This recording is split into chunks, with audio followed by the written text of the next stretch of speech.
No! Koyoverse, when I catch you, you better not do the thing that I think you're gonna do. Bro? Huh? What's that sound? Seems like it's coming from that bridge. Huh? I'm sad.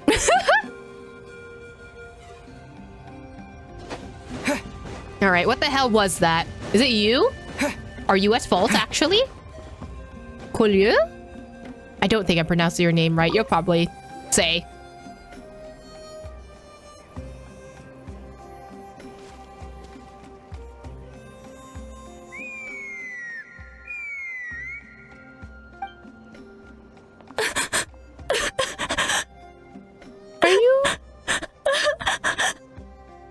Are you okay?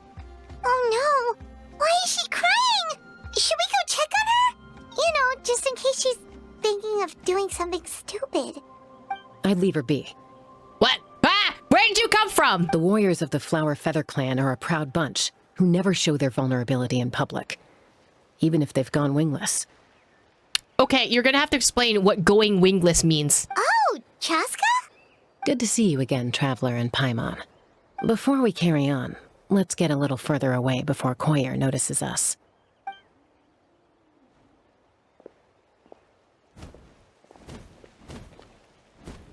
So, that girl on the bridge, Koyer, you said?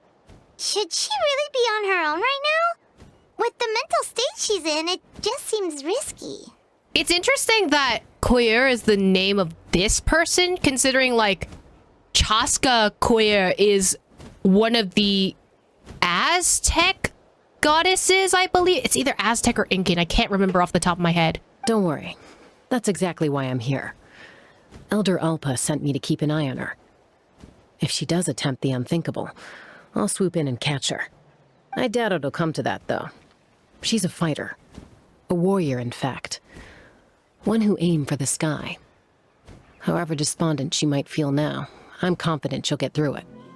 Ooh, what do you mean aim for the sky? This is sounding more and more like Yukon Quest or like... Well, in the Flower Feather Clan, there's an elite flying squad made up of Kukasaur riders. But it's an extremely selective squad. To become a rider, you need to undergo a trial where you not only demonstrate mastery of the relevant skills, but also win the approval of the Kukasaurs. Very few candidates make it through the process. Koyer has spent years training for her most recent attempt, but unfortunately she didn't pass. So it's not hard to see why she's so upset. So...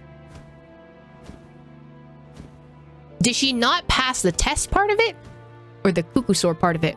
And when you mentioned going wingless, what does that mean?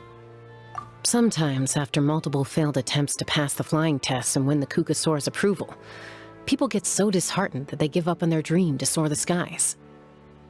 They resolve to quit trying for good. We call those people the wingless. Do they get expelled from the tribe? What? No, of course not. They're still prized warriors. They're just grounded. We have a saying. Just as the Kukasaur treasures every feather on its body, so the tribe treasures each one of its children. This hits even harder in the wake of the war. All of our young warriors carry the future of our tribe on their shoulders. Besides, every Kukasaur falls from its nest before it learns to fly. It's practically a rite of passage. Likewise for the wingless, we always hold out hope that one day, when they're ready, they'll rekindle their dreams and keep trying. Until then, all we can do is quietly watch over them from a distance. Just like I'm doing now. Ah, okay.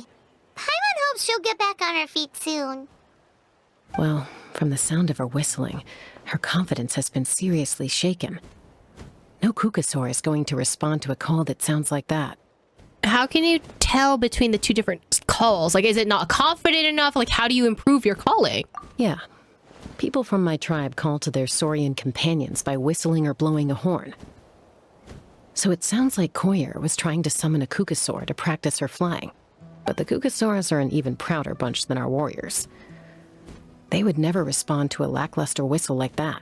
Oh, so the Kukusaur said skill issue? That's crazy. First she failed the trial, and now she's struggling to even summon a Kukasaur. That's only going to hurt her confidence further. And getting trapped in that vicious circle is the kind of thing that'll make people go wingless. Surely there must be something we can do to help. That's very kind of you.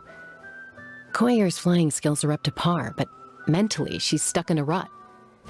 If she wants to return to the sky, she has to overcome that for herself. I'm going to lay low nearby, just in case she takes a turn for the worse.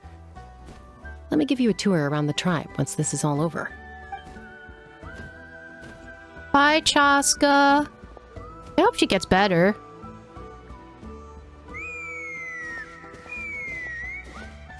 It sounds fine, though. Koyer still isn't giving up. Even though Chasca said that she has to do this by herself, Paimon can't help feeling like maybe we can nudge her in the right direction. What if we could get a cuckoo sword to fly up to her? That might give her the confidence boost she needs. Ooh, maybe we don't meddle with it because she's supposed to learn on her own, right?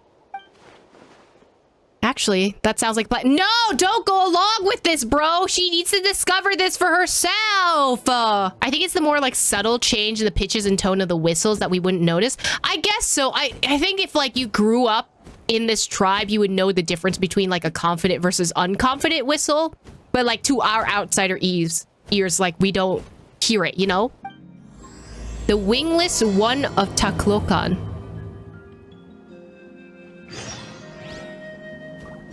Indwell a cuckoo sword to get close to Koyer. No, I don't like this idea, bro. Chasca's gonna know that we meddled with her. Fine, we're here.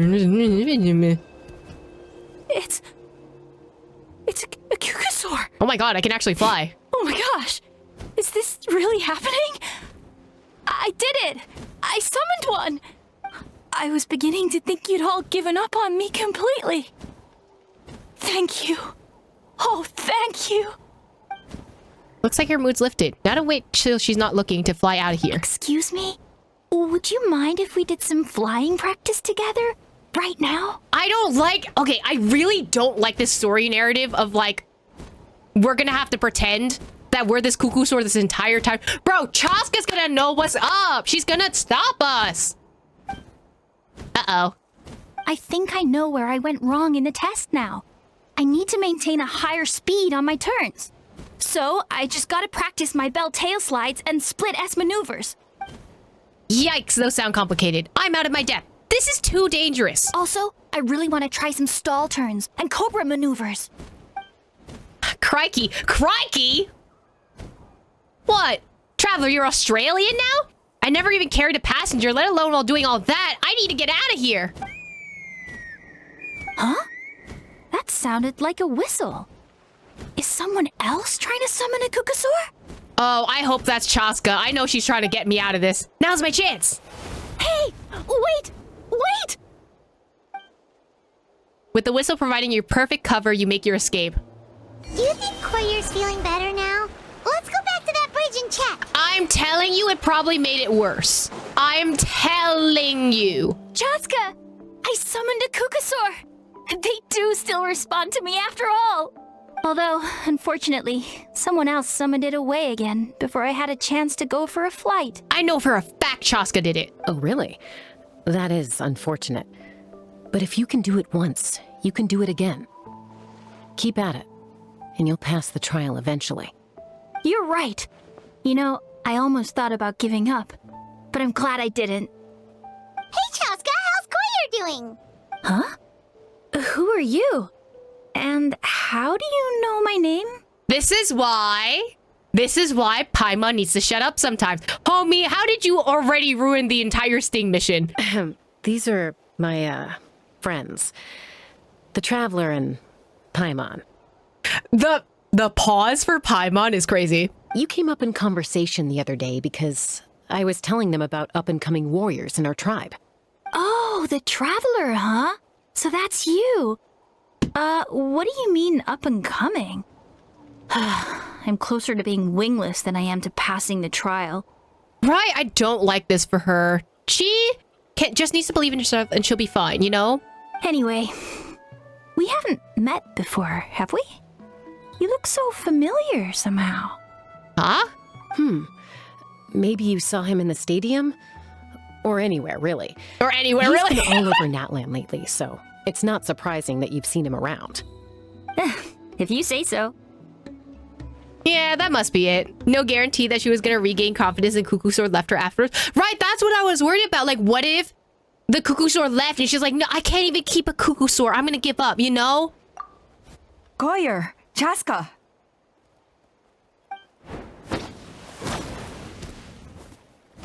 Here you are. I've been looking everywhere for you two. Oh, you're the person that you asked Chasca to help. Oh, Elder Alpa! What's the matter? I thought I should tell you myself. We're going to redo the flying trials. What? Why? Redo them? How come? This is so unexpected. And I can't believe you came out here just to tell us that in person. It's embarrassing to admit, but due to time constraints, we didn't do a proper inspection of the arena before the last round of trials began. Then we started to notice many candidates performing worse than expected. So we redid the inspection afterwards and found a number of issues which likely impacted candidate performance. This was entirely our mistake, and I apologize unreservedly. I know it doesn't make up for it, but I thought bringing you this message in person was the least I could do. You sound like Tlazoli. Are you the same voice actor? Oh, okay. Chasca, these people you're with, are they the Traveler and Paimon? Huh? You've heard of us? I have indeed. Gathering intel is an essential part of being a warrior. Plus, you've already made quite a name for yourself in Natlan. Actually, I've been meaning to invite you to enjoy our tribe's hospitality for some time. My god, really? Oh, she has an animo vision. Wait a minute. Uh-oh. What dead friend do you have? She looks like she's in her 40s and 50s and she's living her best life. Like, she broke up with someone, her like childhood boyfriend for like 20 years.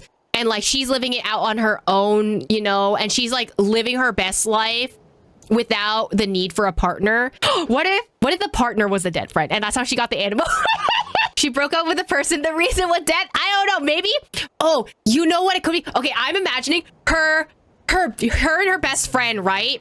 They were besties, and then her partner tried to take her away from her friend. So in order to do that, her partner of 20 years tried to kill the best friend, and they succeeded. So the best friend's dead. That's how she got the vision, and then she found out that the partner killed her best friend, and then she was like, nah, I'm not having it. So she broke up with them, and then now she's living her best life, you know? Eve, what the fuck? Listen, let me have my headcanon. That's what I'm thinking right now, okay?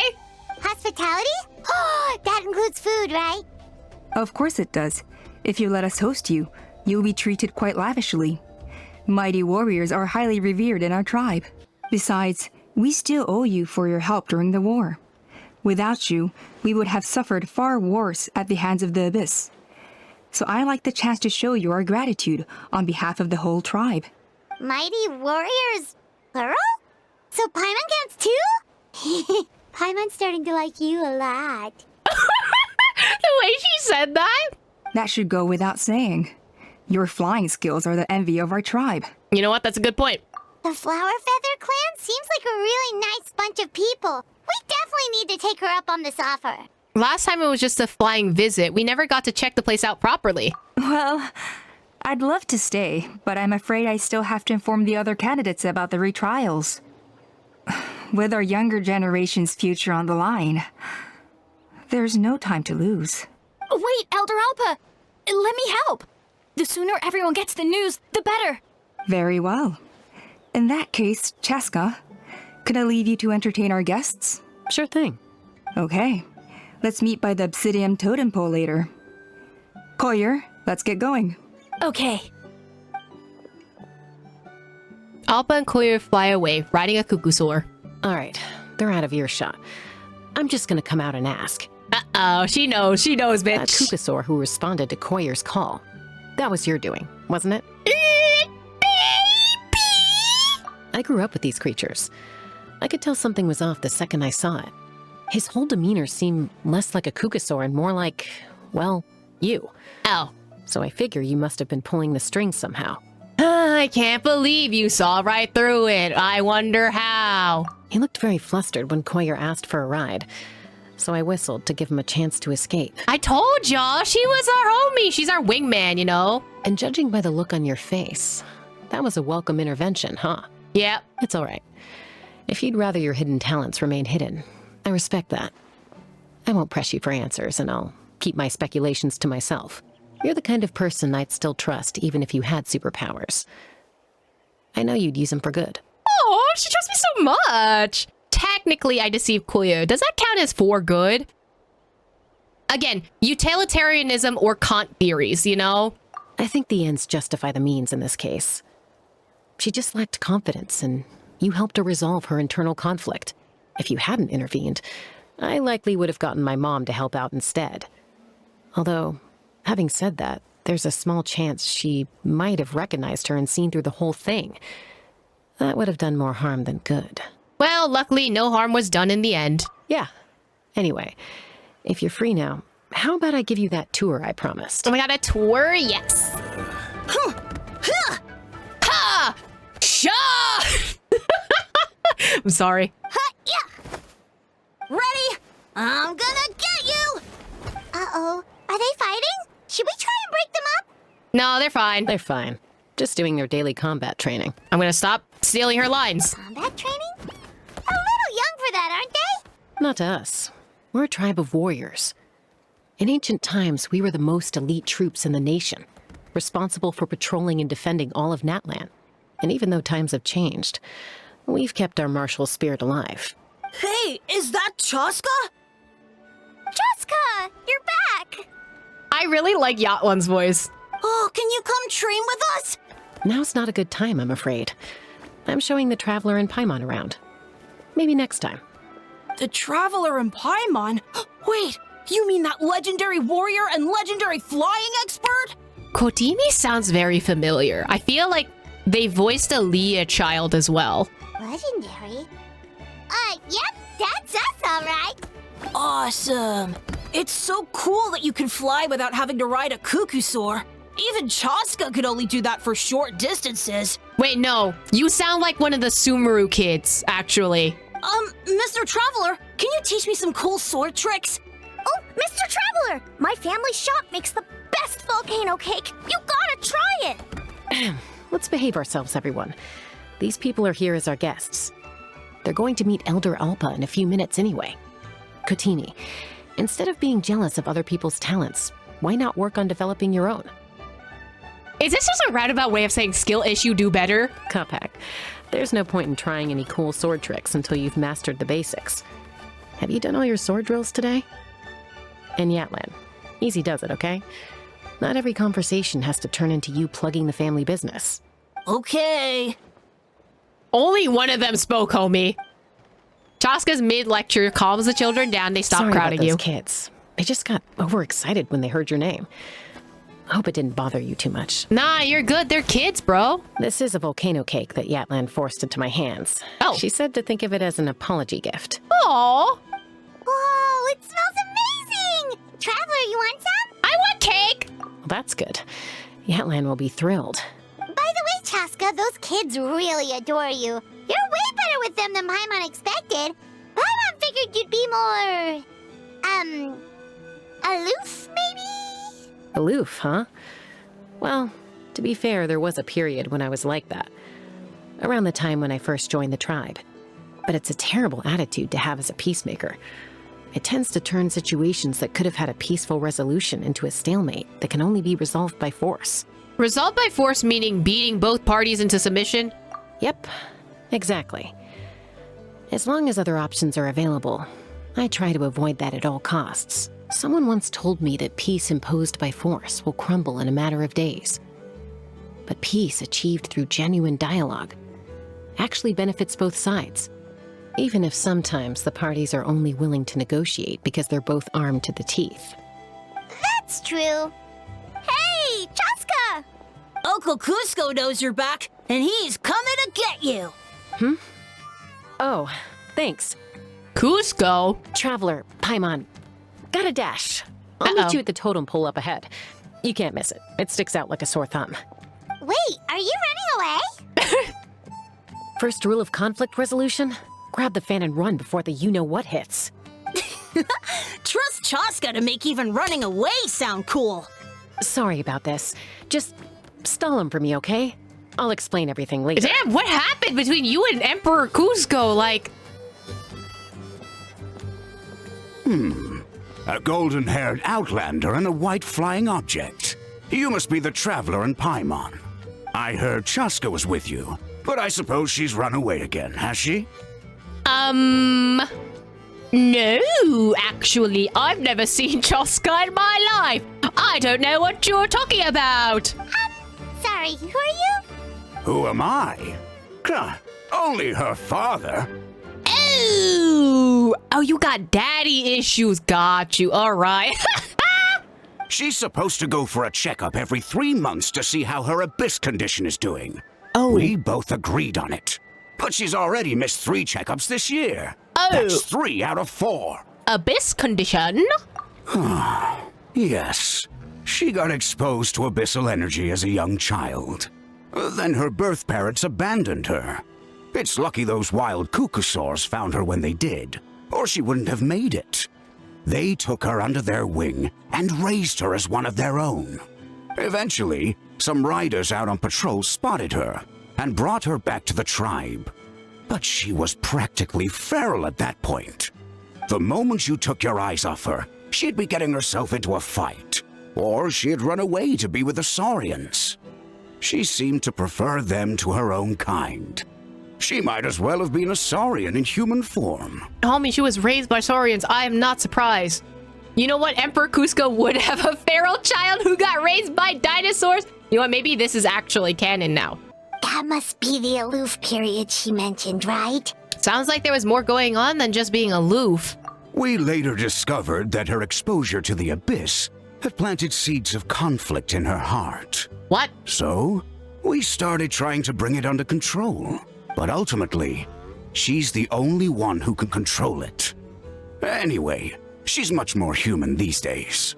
Yeah, don't worry about her. She seems pretty stable to Paimon. Pretty stable, She's sure. probably only avoiding the checkups because she thinks it'll stop you guys from worrying about her. No? Paimon, I don't think that's correct. Yes, I'm well aware of that. She knows she needs to be careful. If her condition ever took a turn for the worse, she wouldn't be brushing it aside like this. Then, what's there to... He's a dad. He's gonna worry about her. It's just, every checkup she's been to, they find new cuts and bruises. Nothing to do with the abyss, of course. Oh no, that's all fine.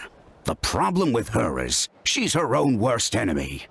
She's been living dangerously again. I'm sure of it. That's why she's avoiding the checkups. She wants to hide it from us. Okay, homie's living her best life. Yeah, Paimon can see her doing that. Oh. In the past, Oh, it's so she sad. always had Koichi to keep an eye on her. Now Koichi's gone, and I don't want to lose another daughter. Oh,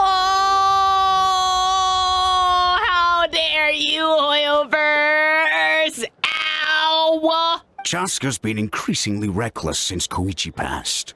It's like she's trying to make up for it somehow. Ah, no! Next time you see her, please tell her to be careful for me. Even if she doesn't want to hear it. Okay, I'll make sure. If she doesn't want to do these checkups anymore, that's fine. I just want her to stop putting herself in harm's way. Oh, maybe you should tell her that.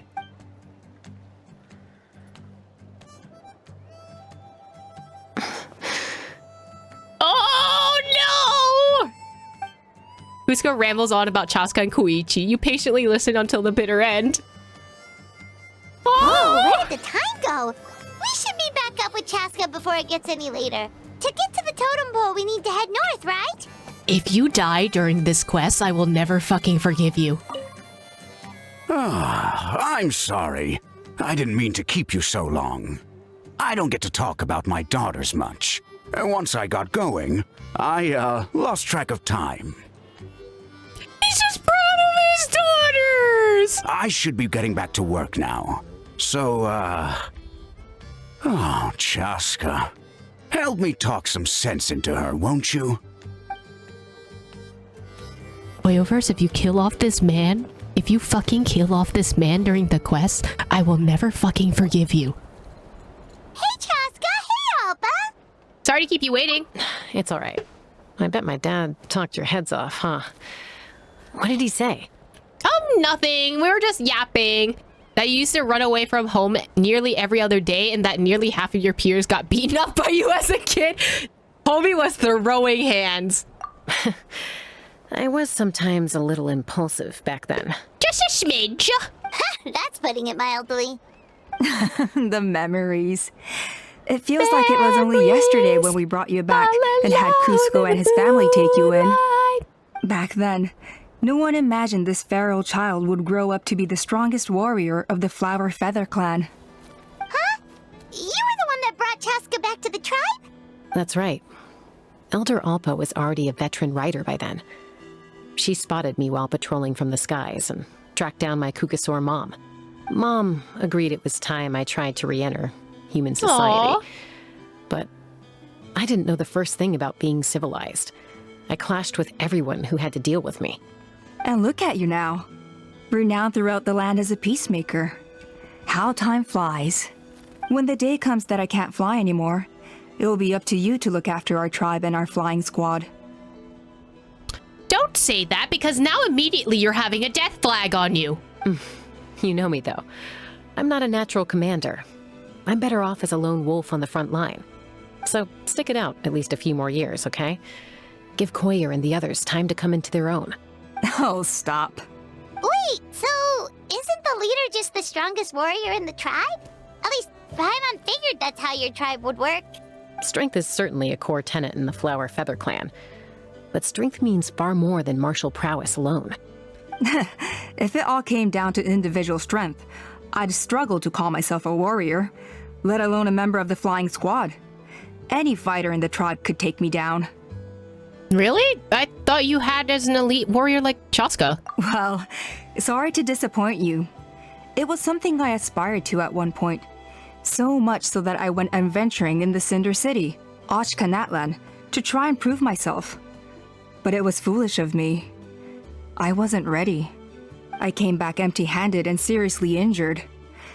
The fact that I survived was something, I suppose.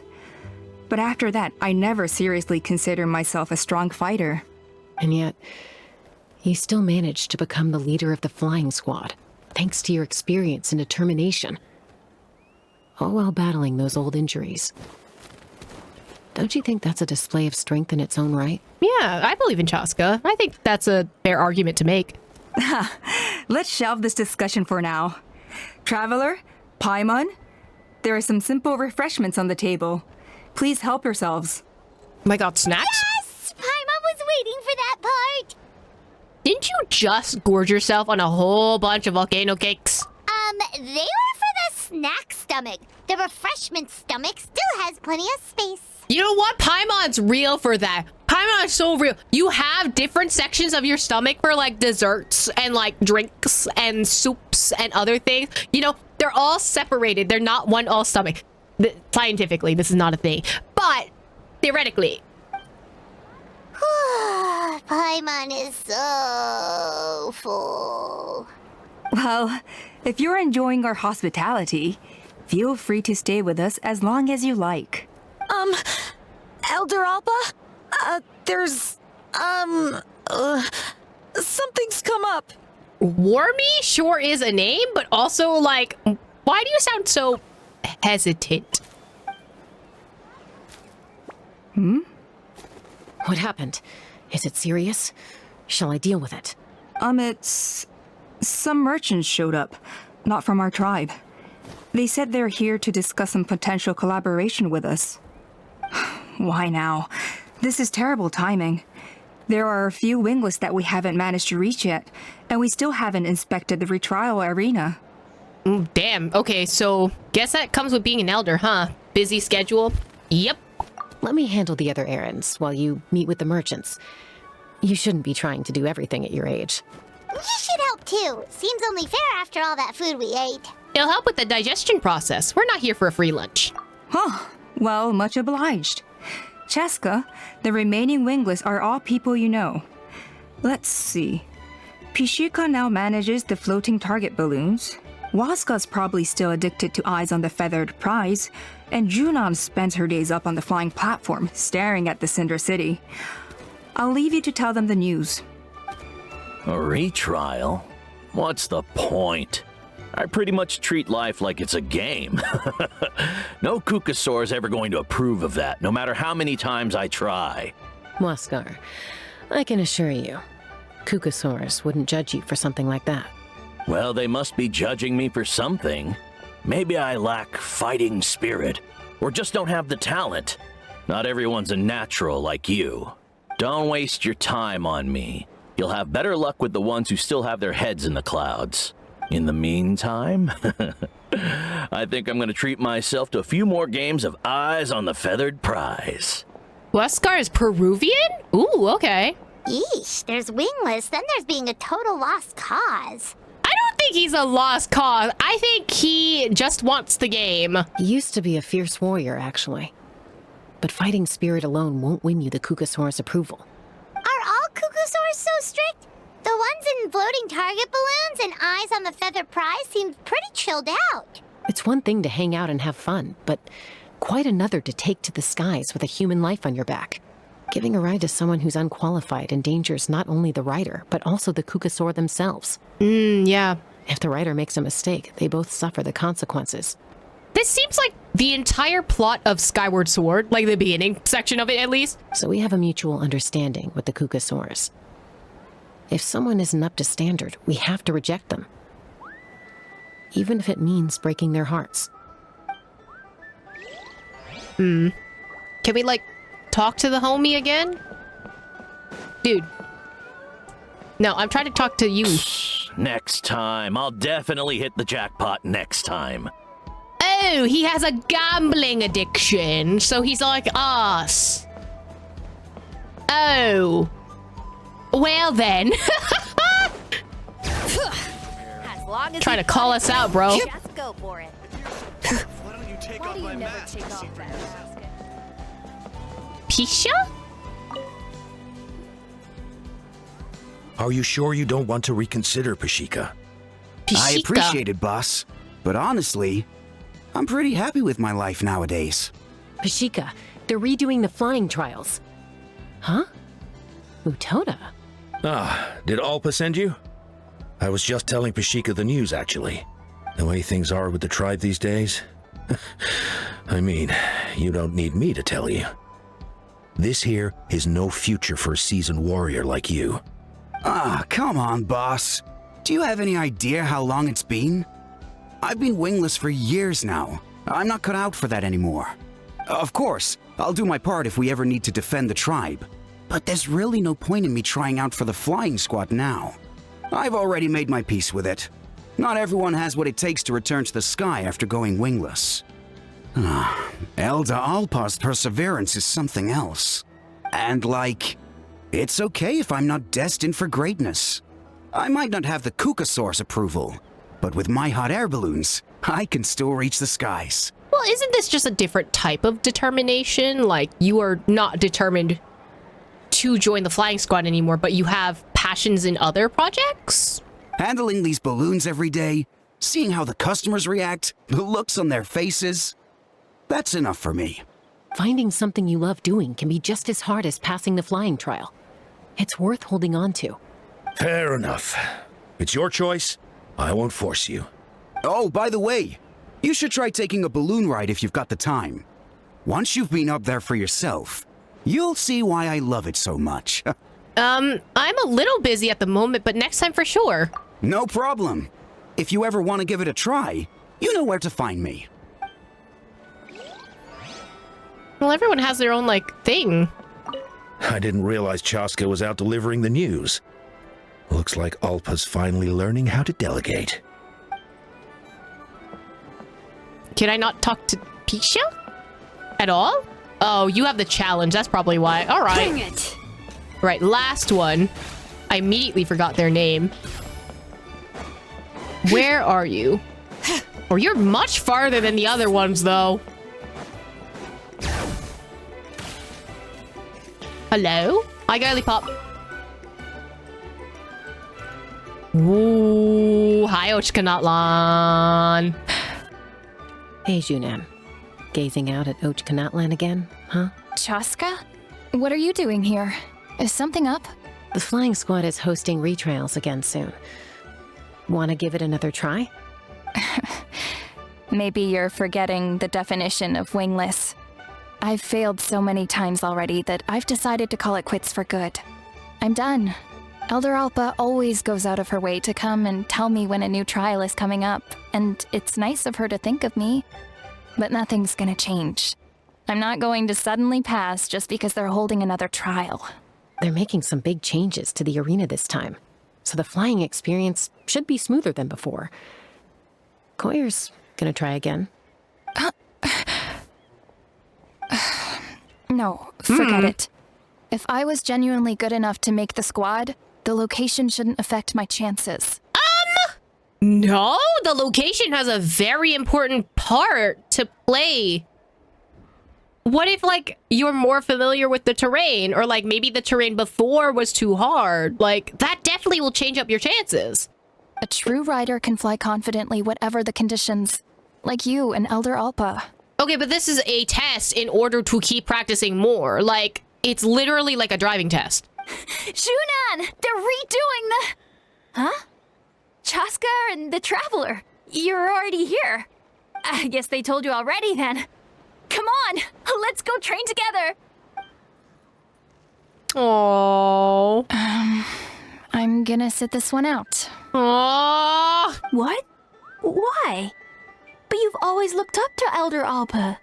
She went wingless after her injury and spent years drifting, but even she came back and made it in the end. If she can do it, why can't you? Yeah. I mean, I don't have that kind of perseverance. And besides, the last thing I want to do is fail in front of her yet again. Oh, come on. You know you don't need to worry about that. All right, well, how about we just treat this as you being my mentor? Then will you train with me? I mean... Enough umming and ahhing. Let's just get up in the air and figure it out as we go. And they were riding buddies. Wait! Hold on, slow down. I can't keep up. Well, that's one way to do it. Yeah, Shun unwittingly chose the hard way. They've been best friends since they were kids. If anyone knows how to get Junan out of a rut, it's Koyer. You helped Koyer deal with her internal conflict, and now she's done the same for someone else. You know, people often talk about how one conflict leads to another and so on. But sometimes in life, things spiral in a good direction instead. Best friends. Oh, that's Act 1 done? I wonder how this is gonna go. Bro, if one of them dies, I'm gonna cry. All the wingless on the list now, right? Where to next? The The bridge? trial arena. It's not far from the tribe. It's literally like just here. What do you have to do? Just summon them and they'll be fine, right? Right? Yeah.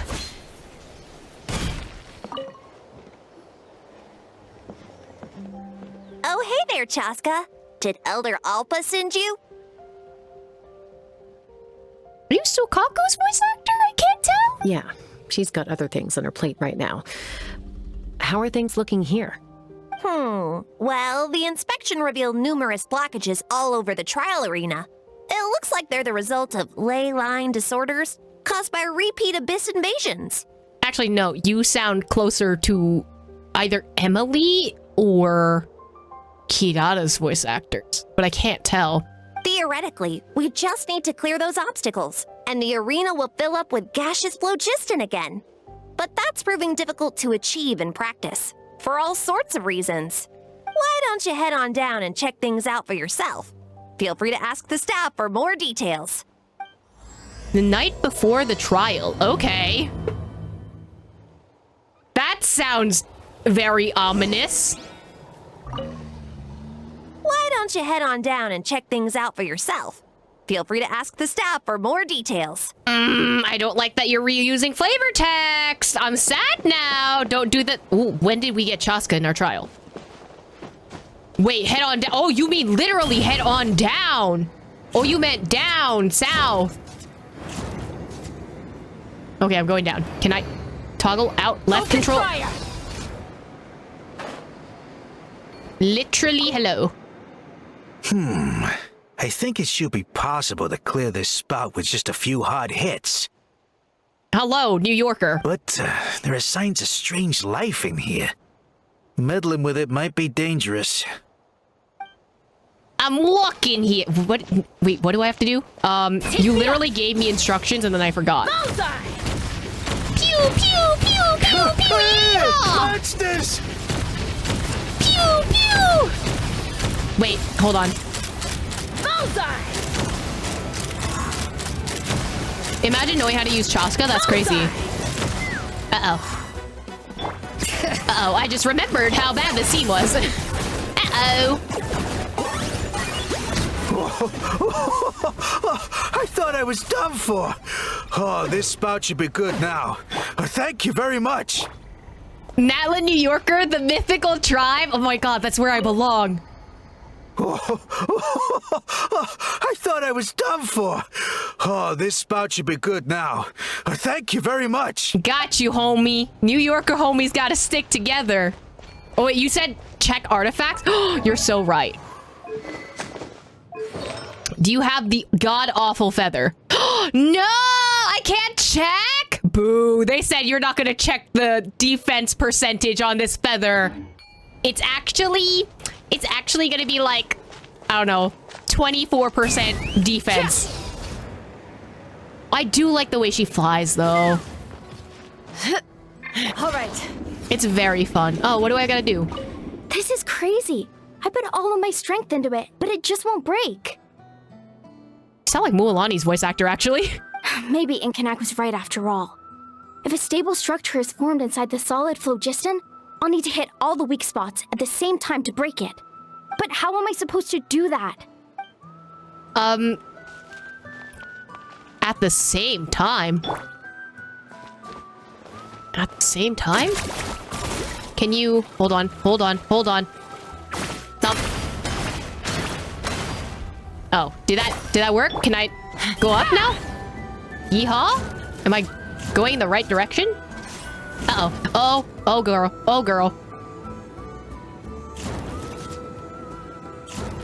What did I have to do? She literally said what I needed to do and then proceeded? Oh, am I doing the right thing? Clear out the obstructions within the site. Open fire. How do I get off this? I want to get off this! Perhaps... Maybe it's somewhere around here? You talking about that? I need to open all of them at the same time, right? Ah, so... Oh. I was done. She just didn't say her voice line. Okay. Let's fly. Yeehaw! Where are we going? Hold on. I'm gonna crash! We're fine. Don't worry about it. How strange. Why is there so much solid phlogiston here? Why not? Well, could be from the Children of Echoes. Maybe it got swept up here due to the ley line disturbances? And I did see those strange markings on the cliff. Uh-oh. What do you mean? Oh, wait, maybe... do I actually need think of a way to Templasaur? resolve this. Short of going all the way to the Children of Echoes to borrow a Tepetlisaur. Do you not see this, my guy?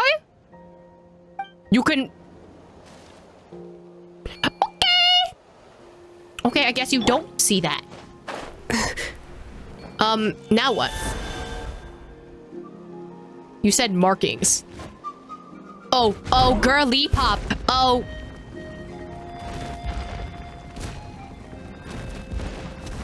Yeehaw, hi, I am Tepetlisaur.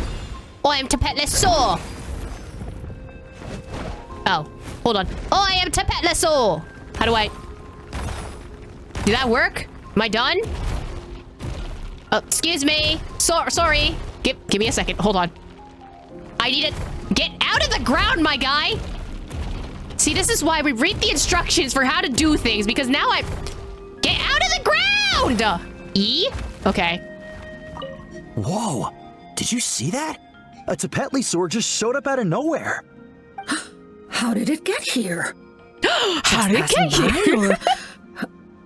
Huh. Well, not gonna argue with a good thing. Mm-hmm. The spout's clear. That's all that matters. Exactly. That's fine. Don't worry about it. We're just chilling. Oh, are you here to help? Thank goodness. There's no way I could do all this by myself.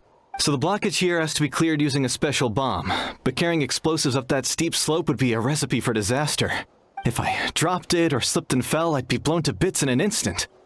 So, my plan was to transport the bomb to the other side, then send it over in a hot air balloon. All I need now is for someone else to strike the balloon at the right moment, dropping the payload right on top of the spout, and problem solved. What do you think? Simple enough, right? I think I can handle that. Is that hot air balloon up there yours too? Huh? Oh, that one. No, I've got no idea who that belongs to. Oh. I wonder how they got it up so high. That's a little ominous.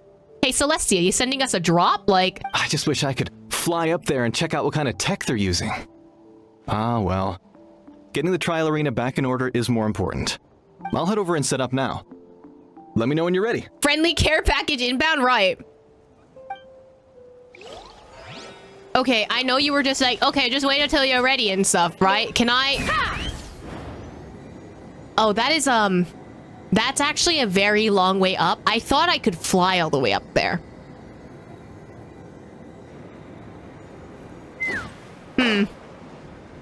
Well, this seems to be a problem then. Perhaps never mind. All right, get ready. Where do I gotta shoot this from? Am I supposed to be here? Uh-oh. Alright, listen. Uh-oh. No. Fuck. Well. Can we try that again? Homie? I missed. I have literally the worst aim. Get ready. My bad, bro. Give me a second. I have like the worst Valorant aim you have ever seen in your goddamn life. Hold on. There we go. The gaseous phlogiston is being replenished. Looks like all the spouts have been unblocked. Let's head back up. I really wonder what that thing is doing. Forge! Gross. Cold. How did you die? Wow, you took care of everything in no time at all. Incredible work. You know, I'm just main character energy, that's all. Now we just have to wait until the gaseous phlogiston is fully replenished. Then we can kick off the retrials. Actually, Inkanak, I'd like to do a test flight first, just to make sure we're not missing anything. Could you arrange that for me?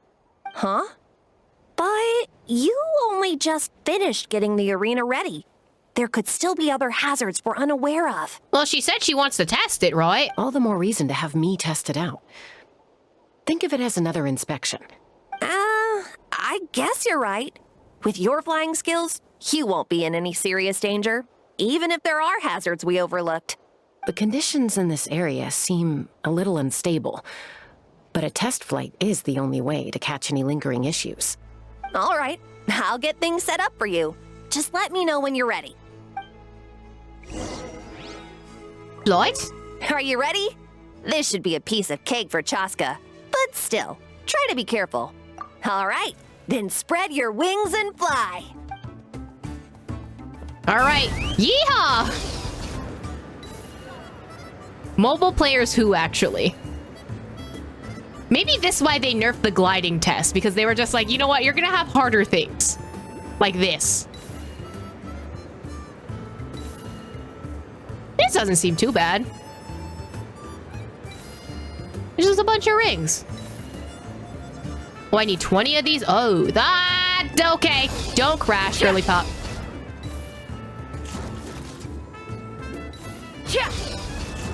Oh, wait. How do I go down? How do I sink? Oh, perhaps? Did that work? Okay. I guess that worked. How do I go down? Okay. No. Don't plunge, girly. Wouldn't gliding be faster? Not this time, buddy. Gliding, you have been outranked, in fact. Yeah! This is fun, though. I'm not gonna lie. Oh, Aether? Aether? That was amazing. Paimon couldn't take her eyes off you. Please don't tell me he falls in the cutscene. No, nothing major. Give it a few days, and we should be able to conduct the trials. Help! Help me! Fontaine? You're from the Flower Feather clan, right? Please, come quick. You've got to help us. Fontaine? Catch your breath first. What's the situation? We got attacked by a Kukasaur. My friends are still stranded in the middle of the road with the goods we were transporting. Please, I'm begging you, save them. Huh? Are Kukusaurs really that aggressive? Do they usually attack groups of people unprovoked? I highly doubt it. Not in my experience, but there are exceptions to every rule. Let's go check it out. Maybe he was a bad guy all along, and he actually was attacking the Kukusaurs and trying to sell them off for trade. Oh, they're literally all from Fontaine. Wait, why are there so many Fontaine things such an here? aggressive Kukusaur. Wait, why are there so many Fontainians, though? I've never seen such an aggressive Kukusaur! Why did he change his voice for that? Hello? I'm so confused, but okay. Someone died there, though. So I'm gonna pick up your drops. Wait, where am I supposed to go? This way. Imagine reading directions. Right. That'd probably be smart.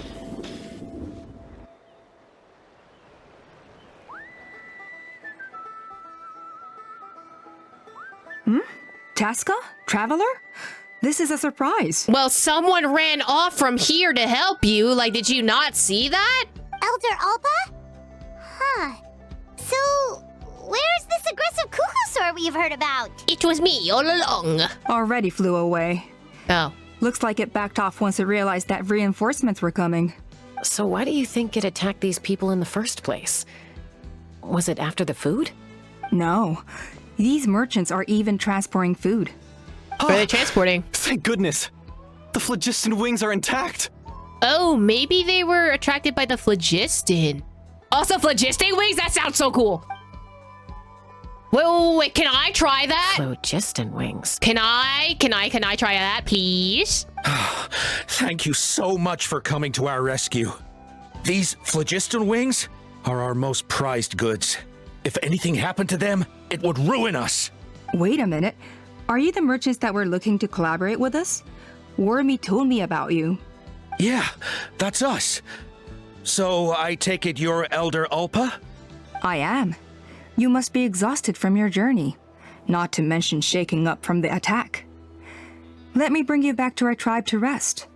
We can talk business after you've recovered. But Elder Alba, what about the Kukasaur attack? Well, our guests here weren't seriously injured, and their goods are intact. Perhaps that Kukasaur was just having a bad day. Are you trying to cover this up, girly pop? There are so many of them around here. You'd expect something like this every once in a while. I don't think we need to pursue it any further. More importantly, how are the preparations for the flying trials going? Is everything in order over at the arena? Not you trying to change the conversation, though. The trials will be able to start very soon. Huh? Did you say flying trials? What a coincidence! Sounds like a perfect use case for our phlogiston wings. You'll be pleasantly surprised by what they can do. Okay, maybe this is just my crack theory brain, right? What if the Kukusaur attacked these guys because actually the phlogiston wings are made up of cuckoosaur parts, and they had to just pluck the feathers and like all the parts from a cuckoosaur in order to make the phlogiston wings, and that's why. And the cuckoosaur is trying to avenge its homie that died because of these guys. I don't know what I'm saying anymore. My theories are getting so off track. Oh, really? Now I'm intrigued. And then they're gonna try and sell the phlogiston wings to Alpha so that like it's a counteract for the wingless to like actually succeed, and then the wingless actually can fly now. But that means that the cuckoosaurs kind of get abandoned, and there's no trust between the cuckoosaurs and then those of the wingless and stuff like that. Why is your brain on angst mode? I'm just saying, I'm just cooking, okay? I'm taking what Hoyo's giving me, and I'm just gonna cook in the kitchen. Well then, let's forget all about this cuckoosaur attack for now. We have some serious business to discuss.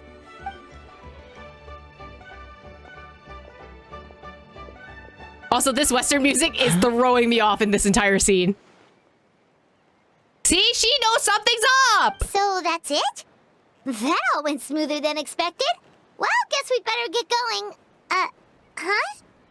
Chasca? What are you looking at? You know something's up, girly pop. See? I'm telling you, bro. Someone died. Specifically a cuckoosaur. A blood-stained feather. The incident is forgotten about and peace returns to the Flower Feather clan. Next few days are uneventful except for the flying trial. Bro, I am telling you, I am cooking. Should be about ready to hold the new flying trials by now. Let's go check it out. Homie, I am telling you that is the plot right now. I'm cooking.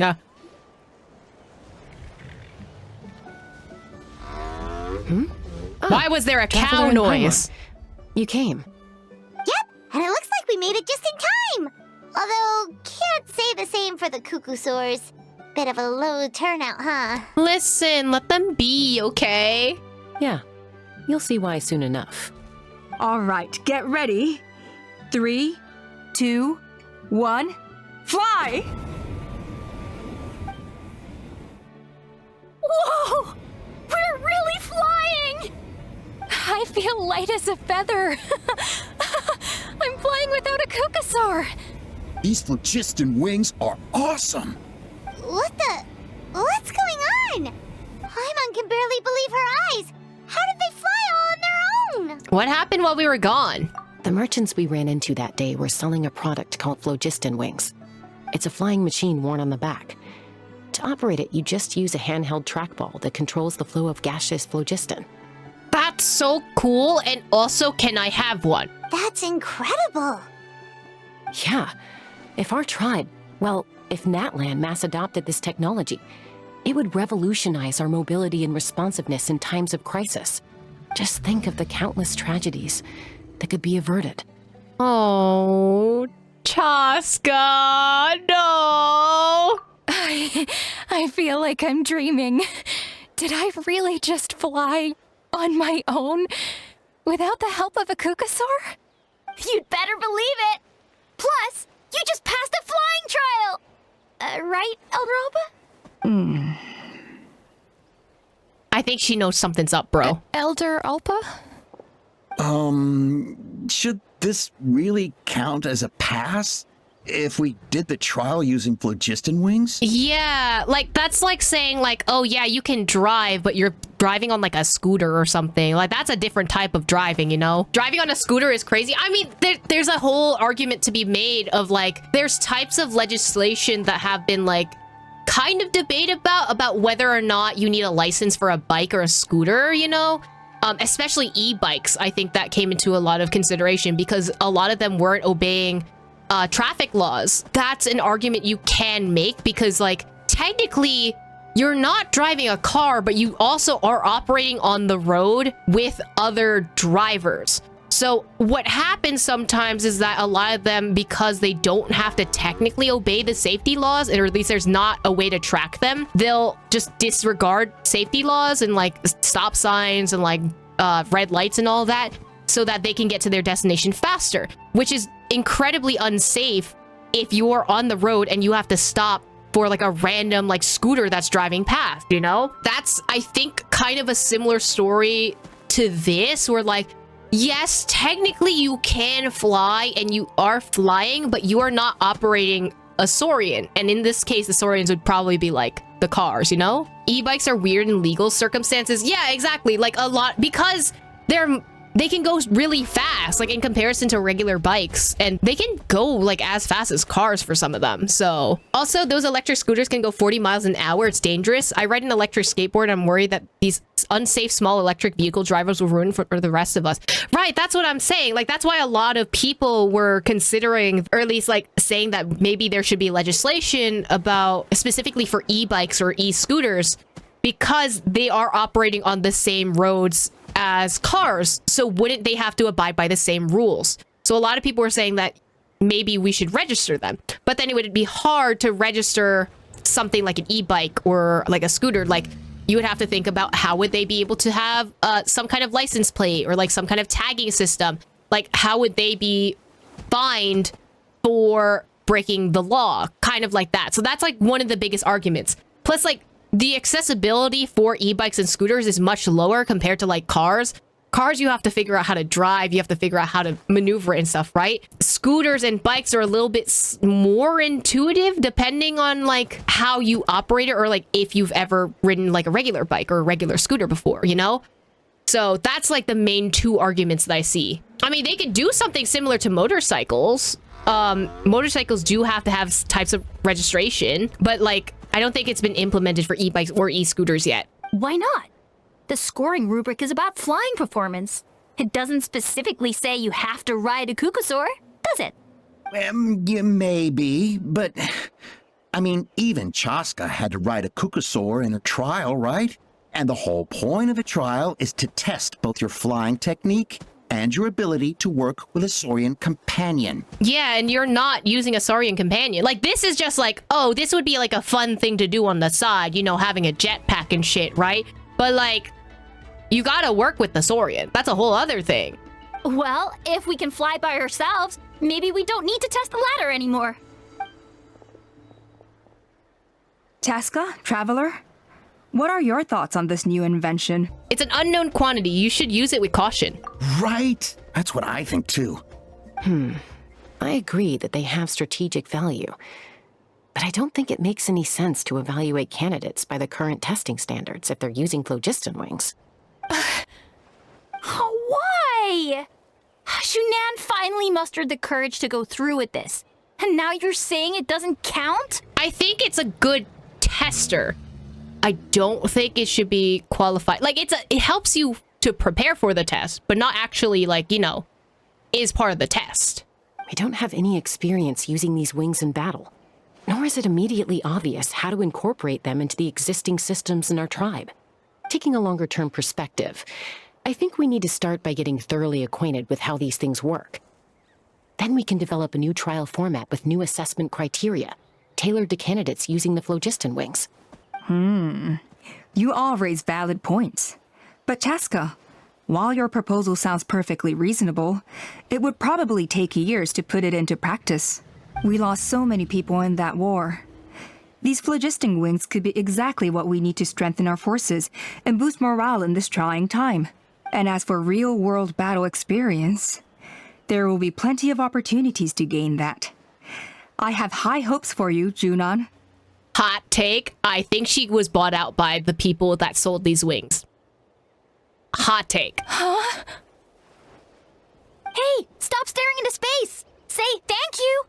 Oh, thank you. Thank you, Elder Alpa. You have nothing to thank me for. Remember, the way you got your wings back was by relying on yourself. Oh, Elder Alpa! Bad news! Kukusaurs are attacking the merchants again! I am telling you, they are killing Kukusaurs in order to make those wings. Again? Okay, everyone, stay put while I... Huh? Chasca? Nah, they're covering something up. I think the Kukusaurs that are attacking them are trying to escape. Why did Chasca rush off like that? And then Elder Alpha and the others too? Anyway, let's go see what this is all about? Nah, they were bought off. I'm just saying. I'm just saying.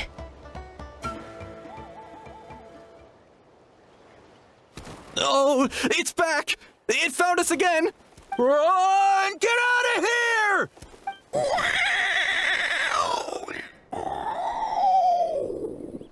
I don't think that was a cheap. Curses. She's really riled up this time. Hey! Stop running! We'll never outrun a creature with wings! Get back here and let's fight!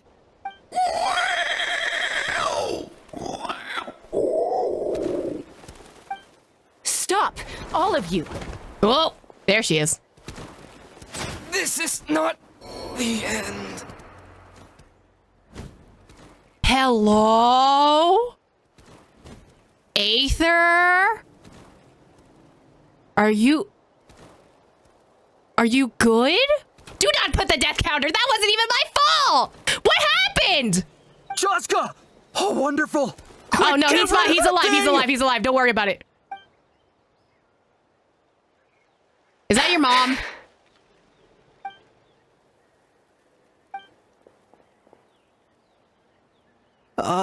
What's going on? Why isn't she doing anything?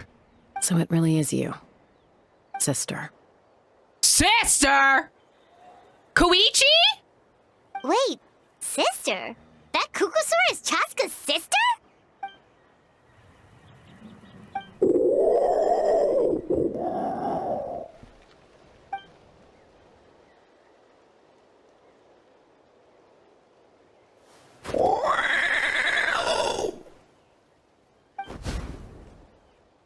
Koya, wait! Koya?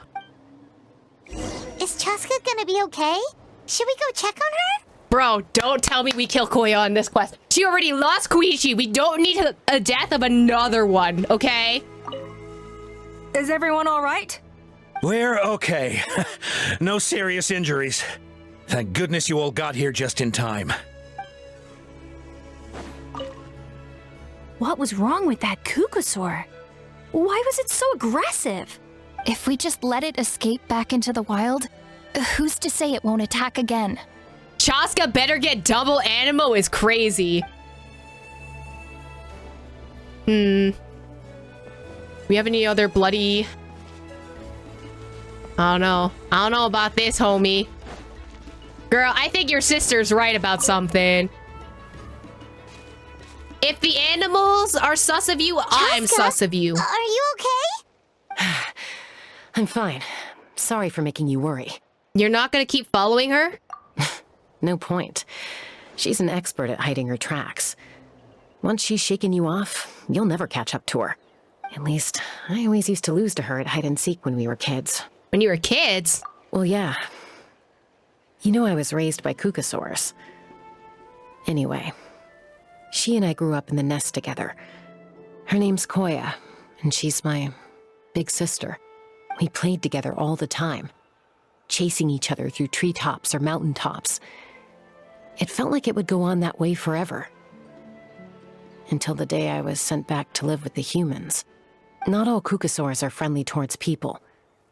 Koya, for instance, she's fine with me because we grew up around each other, but she's not fond of other humans. She's literally Tarzan, though. When Mom decided to send me away, Koya strongly protested, and after I left, she became more and more reluctant to interact with humans. Oh. Maybe she thinks that humans stole you away from her.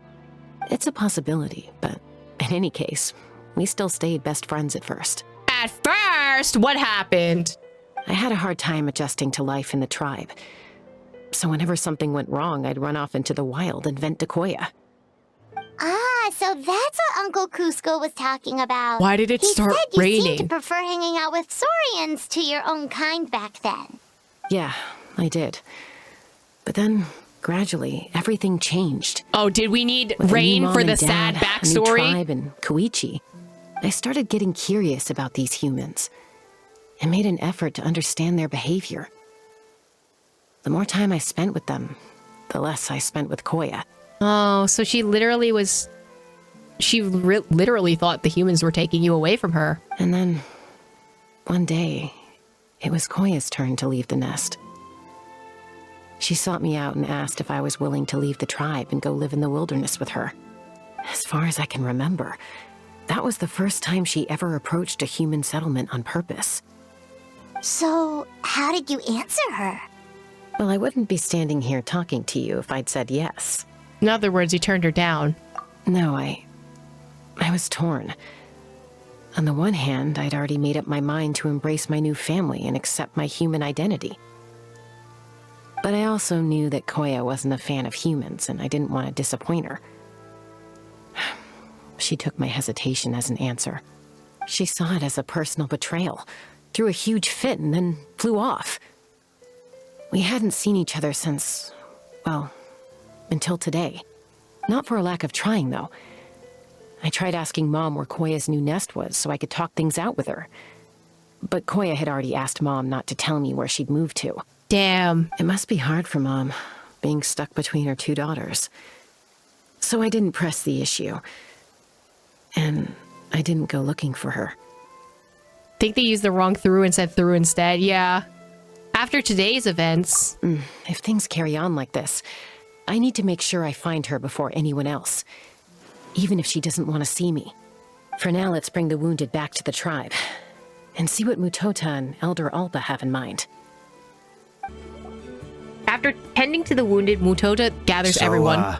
I hear there's been another Kukasaur attack. Ha! I knew it! They're wild animals, and they can't be trusted. Okay, Gamba man. Hey, show a little respect. The Kukasaurs are our partners.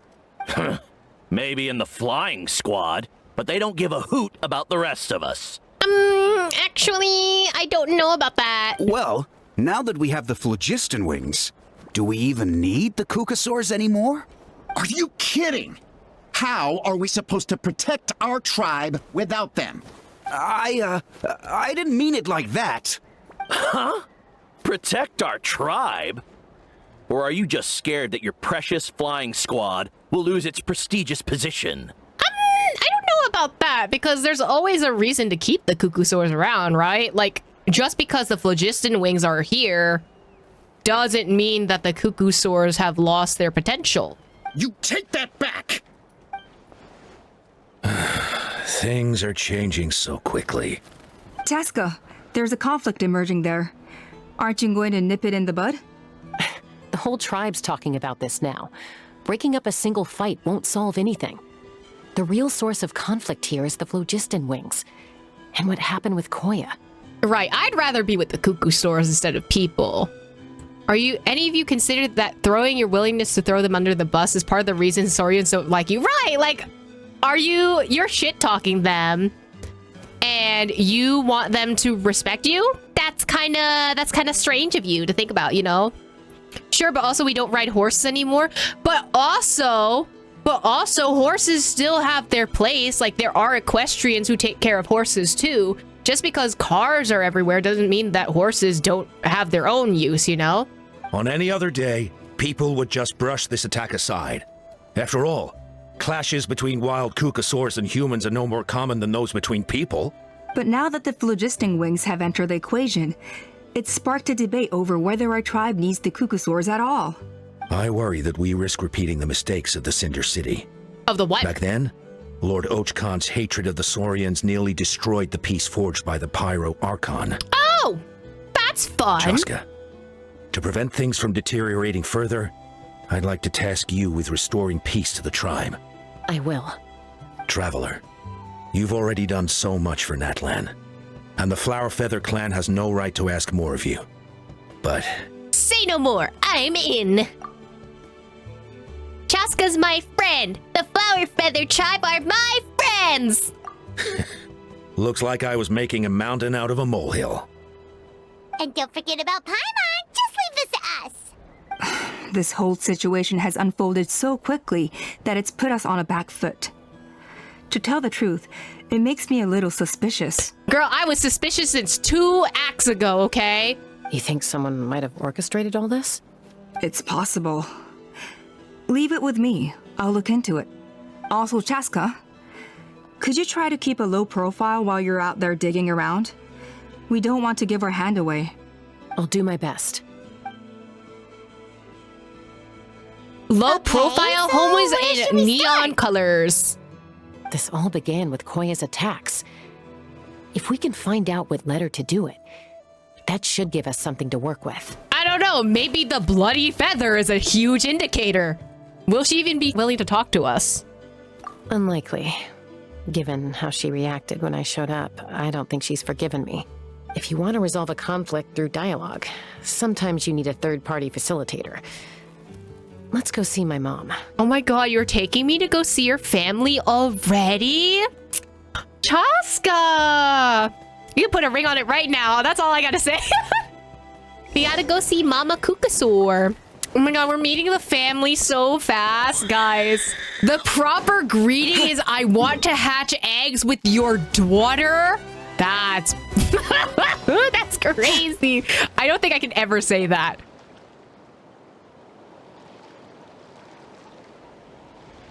Wow, so this is where you used to live as a child? Oh my god, she's going to take us to her home, like her old childhood home. Guys, we're already married. You can't convince me otherwise. Mm-hmm. When I was little, we used to do this thing where I'd jump from the top of this tree, and Koya would fly over from the platform and catch me in midair. How did you not get injured? Or sometimes we'd both fly from the treetop together, and then after some aerial maneuvering, she'd throw me up onto that platform. After we got a bit older, we went to the nearby shores looking for even greater heights. Ah! Stop! You're gonna get Paimon a heart attack! Oh, really? I just thought it made a fun story. I liked it. Then I'll share more with you when there's time. Oh my god, childhood stories? Back to the matter at hand. We're asking for the blessing first. You know what? You're so right. Wait, she has a different call. Hey, Mama Bird. I'm back. My last visit was only a week ago, wasn't it? See? I visit you more than I visit Papa Cusco. I brought a couple of friends with me. These are the Traveler and Paimon.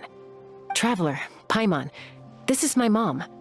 Her name is Chimpu. Chimpu? In the human tongue, anyway. I gotta ask who is doing all the Kukusor voices because, damn, your throat must hurt. Hi. So you understand Saurian language? No, not really. I don't speak it as such, but I can sort of get the gist. Although only with Mom and Koya, since I spent my formative years with them. I got you. Sick Tang, Sick Gong. I got you. I understand, bro. Even then, it's basically a best guess based on their sounds, body language, and expressions. Seems to work about 9 times out of 10, anyway. As for whether Mom understands me, I can't always tell. But somehow we still manage to communicate. Call it the family bond, I guess. Don't worry. I'm doing well, but I think Koya might be in some trouble. Chasca explains the situation to Chimpu after a series of gestures. I know she's never been a fan of humans, but she's never deliberately attacked them before either. What's behind this sudden change? Does, Auntie Chimpu know anything? Oh my god, Wanty?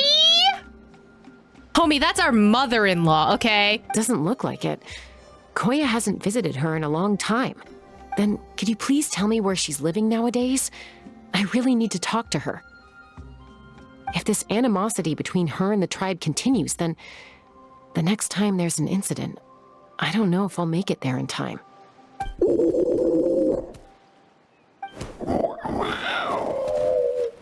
What'd she say?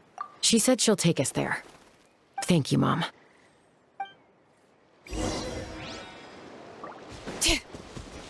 I like her house, though. I'm not gonna lie. It's quaint. It's spacious, you know? She got little toys here. It's cute.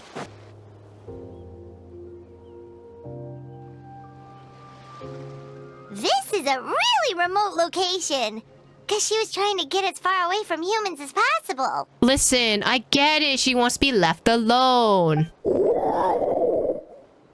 We stay here? Okay. Got it. Traveler. Paimon. Mom says we should stay out of sight for now. She'll talk to Koya first. Right, Koya's gonna be mad because she was like, I thought you were my mom, and like I could trust you with my secrets, and then you're gonna bring my sister over here? Like, how could you? I can't believe you did this. Koya is very hostile toward humans right now.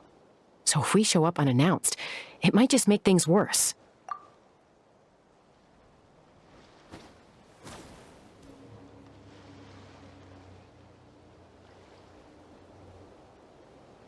Uh-oh. The confrontation.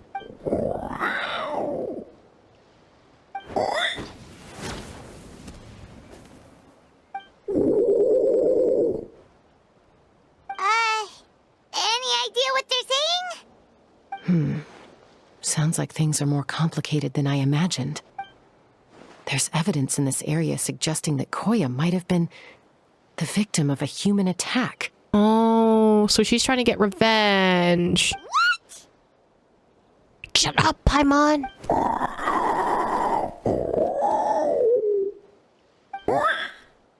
Wait. No, What's wrong? it's Chime, Koya's child. The attackers kidnapped her. Koya has a kid? They came over the sea, under the cover of night, and they took Chime. Koya has a kid? And they kidnapped her? What the heck? Who would do such a thing? Well, I wonder if she's attacking certain people. I searched day and night, and finally found them. When she means them?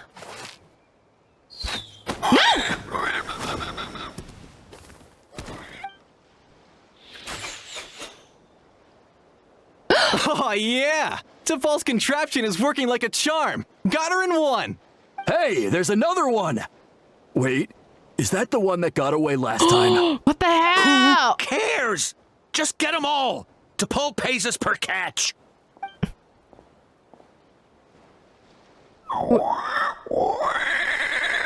Wait, are they like netted? Like, what happened? Don't trust hat people! You take that back right now. What about Silver and Maloose? Chasca! Oh, I'm gonna kick their ass Chasca? so hard, How bro. did you get here? Quick, stop her! Stop these nuts, bro. Don't you even think about running away!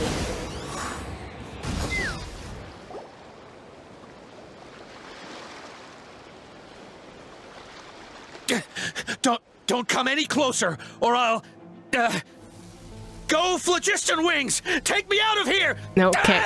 Wow, that's working real well for you, huh? Also, I'm being flashbang. Stop. Uh-oh, looks like it malfunctioned. Oh no, who could have ever suspected that? This is bad. Mom and Koya are already injured. And if that thing explodes right next to them... Punt it out of the sky, homie! Help! Elemental energy suppresses it! Please, someone! Wow, that's so convenient that elemental energy suppresses it. Get back! It's still going, and it's getting worse. Guess we need a more permanent solution. All right then. Oh, do not take it up in the air and do a firefly thing, homie. Oh, you just... Damn, you chucked it. I love this, like, comic book style panel thing, though. It's very ZZZ. Chasca throws a malfunctioning trap. Oh god, it's so bright. Moments later, a huge explosion happens. That was too close. I thought I was gonna die. That can still be arranged. Answer us honestly. Were you the ones who attacked Koya before? I am... No, it was... Uh-huh. Uh-huh, you still gonna lie to our face even though we literally just caught you in the act, but okay. Well, she says it was you. Well, if you still want to deny it, we have other ways of making you talk. Just tell me, who sent you here? It was T'Pol. He told us to catch all the wild Kukasaurs we can find. And what? You know what it is? They were catching the Kukusaur so that they can peddle off this invention because it was like, wow, we can't find any more Kukusaurs. Whatever shall we do? And then these people show up and it's like, well, do I have a solution for you? And they sell us all this stuff. Capitalism. And he also said that this Kukasaur has become a thorn in his side, so he needs dealing with urgently. T'Pol? Huh. Sounds familiar. Where is he now? Well, he tends to send his orders in writing. He pretty much never communicates with us in person. When he does, he wears a mask to hide his face. And whenever we trade Kukasaurs for phlogiston wings, we deal with his henchmen. So you didn't even make those wings? All we did was slap some labels on them and transport them over here, to make them look like they're imported. To make it harder to trace their origins. Why does he want you to catch the Kukusaurs? I don't know, honest! Well, that's mighty convenient, huh? What about if I held a gun to your head? Would that change your answer? Yeah! No need. I'm sorry. I'll tell you everything I know. Cough it up, buddy. T'Pol doesn't tell us much, but he always stresses that he wants them alive. So that gives us some clues.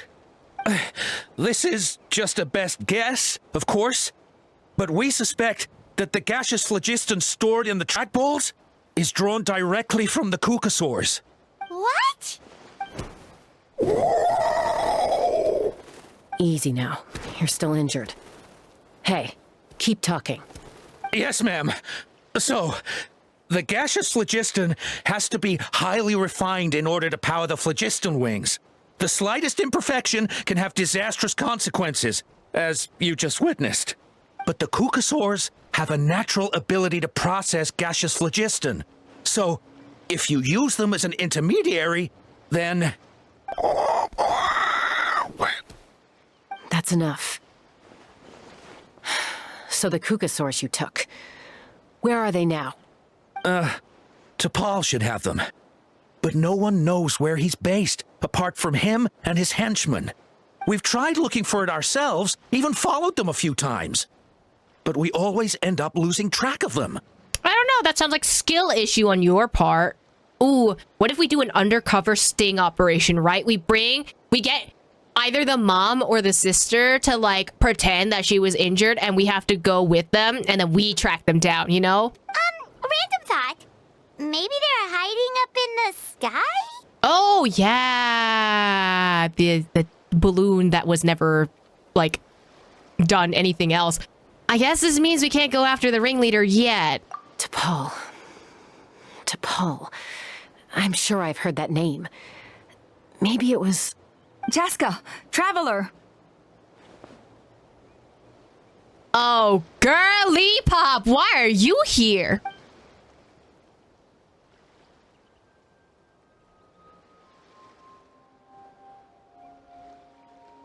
That voice! It's Alpa!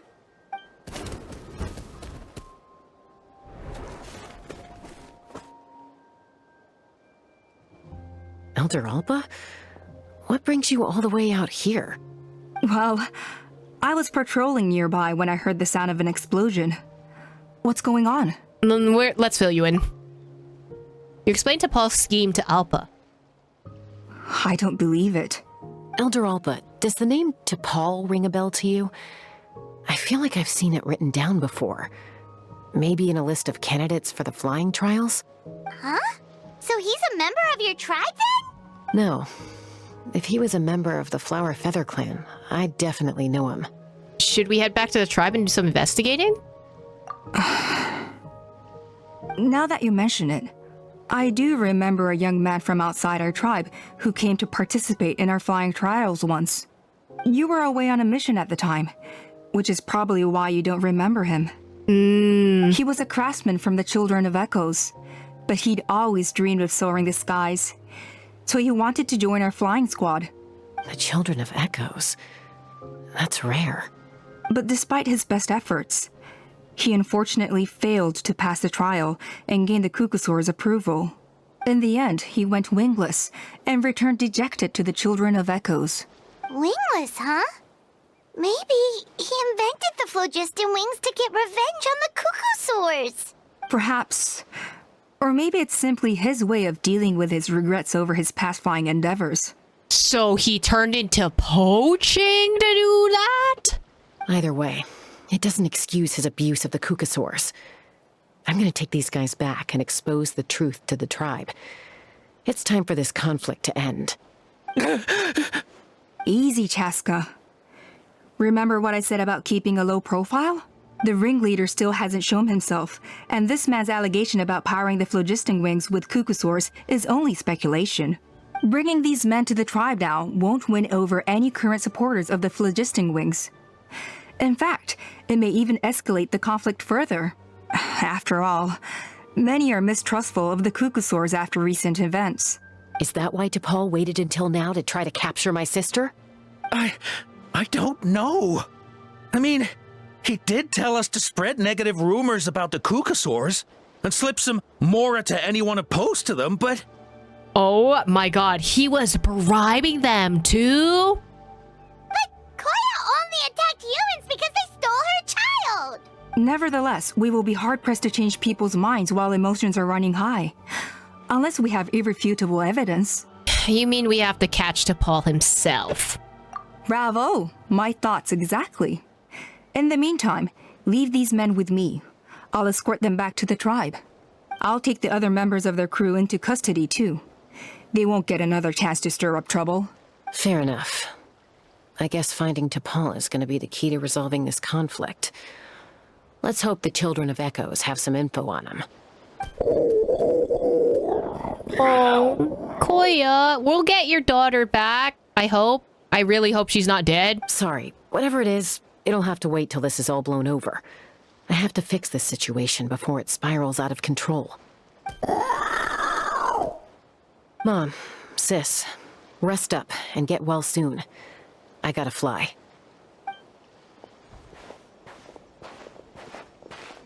Do we have your blessing, though? Just asking. Everyone departs, leaving only Chimpu and Koya. Oh. Oh my god. We can understand them. If you're worried, go ahead and follow her. Don't worry about me. Mom can take care of herself. Got it.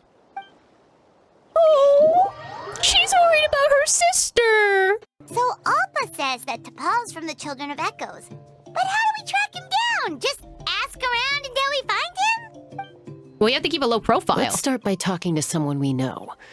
It'll be faster that way. At this time and place, I'll bet the easiest person to find is... Kachina?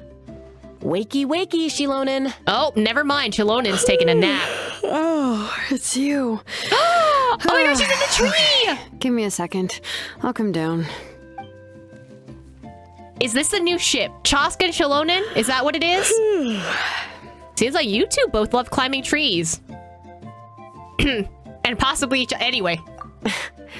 I climb trees to fly further and see farther. I don't usually stop for a nap. Well, we're not all like you. Always full of energy, even after flying around all day. Yeah. So, you've come all this way and interrupted my precious nap time. Might I inquire as to, why? I'm sorry, Shilonin, but it couldn't wait. Does the name T'Pol mean anything to you? He's a craftsman, apparently. Huh. T'Pol. Yeah, that rings a bell. I think that's Puma's child. Is he in the tribe right now? Nope, I'm afraid you're a few years too late. Why are you looking for him? It's a long story. You try to explain what happened simply and briefly. Simple and clean is the... wings. Wow, okay. The kid actually pulled it off. Well, looks like no more rest for me today. Pulled it off? You mean he's tried making something like this before? Yeah, he started trying to build a flying machine right after he got back from the Flower Feather clan. So right after he went wingless, then. Was this flying machine anything like the gun you made me? You mean your gun that's harder to tame than the proudest Cuckoosaur? No, he wanted to build something that allows anyone to fly freely, even if they're not naturally gifted. But he never got very far back then, though. Blew up his workshop a few times and barely made it out alive. I never really kept up with him after that. His parents traveled a lot in their youth and only returned to the tribe after he was born. But they settled in a remote area and don't interact with other people much. Which means most people in the tribe don't know them very well. Your best bet is to chat to his direct family. It's interesting that the parallels between, like, Shilonen's story quest and Chasca's story quest, where like these two families, like they completely branched out of the tribe. I'll go get Puma. Wait for me in front of the workshop. I won't be long. I show up by later at Shilonen's workshop. I'm back. Allow me to introduce to Paul's mother, Puma. Hello, we're... Oh, save the pleasantries. I don't want to spend any longer talking about that boy than I have to. Oh. Oh, big yikes. Huh?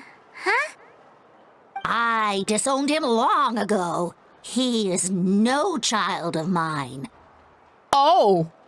Damn. I'm sorry to bring up these memories. All he cared about was his pipe dream of reaching the sky. Oh, we tried to talk sense into him, but he was obsessed.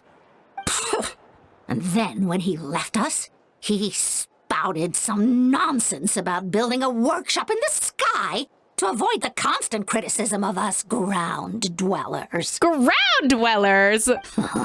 He left his notebook behind. Whatever questions you have, you can look for them in there. I am done talking about him. He's no son of mine. He never called me Mom anyhow. Oh. Oh, no. Damn. Huh. That's a big yikes. Wow, they've really fallen out. Paimon sure wasn't expecting that. Her husband, T'Pol's father, he passed away recently, and T'Pol didn't even bother to show his face at the funeral. Oh, damn. If you ask me, that was probably the final straw for Puma. I'll go keep her company. If there's anything else you need, just come and find me. Thank you. Okay, so this notebook is the only lead we got now, right? What's in there? Oh, T'Pol's tattered notes. Wait, it's a hot air balloon style thing. Log number 97. The experiment was a failure. As expected, the technology of Natlan, the Cinder City, is not so easily replicated. The floating device, bereft of relic support, fell quickly. Is that power output issue or a weight issue? It seems we'll have to rely on components obtained from Cinder City for the time being. Log number 120. Those blasted brutish boars! How dare they question my ideals! Just a few smashed workshops. If we cannot even take such a minuscule risk, how can we ever surpass our predecessors? Whatever. The relic remains within my possession. As long as I continue my research, I'll surely make progress. Log number 133. Even Father and Puma refuse to support me now. Put up to it by those vulgarians in the tribe, I'm sure. But so what? So what if no one in this world supports me? I have my own ways. It's time to leave this place. My dream is in the entire sky itself. Someone tell the guy the sky is fake. Oh no, we'd shatter his dreams so fast. Yeah, it does sound like they supported him at first. That's the only like thing that I'm suspicious about, because it sounds like something happened. And then, you know, things started to spiral out of control. Some early designs for the phlogiston wings, and some theorizing about an airborne workshop. I mean, there is a kind of very tall hot air balloon in your tribe right now that's just floating up there. I wonder what it could be. Natlan, the Cinder City. Looks like that's where he got his technological inspiration from. So, was he serious about the workshop in the sky? But that's such a big project for one person. Do we think he actually pulled it off? Well, look at the balloon sketch. Haven't we seen that somewhere before? Oh, yes. The one from the trial arena that was super high up. That balloon has been there for a while, and everyone's been wondering how it got up there, but what if that's the wrong question? What if it started off even higher up, above the clouds and out of view, and it only descended to its current height due to some kind of malfunction?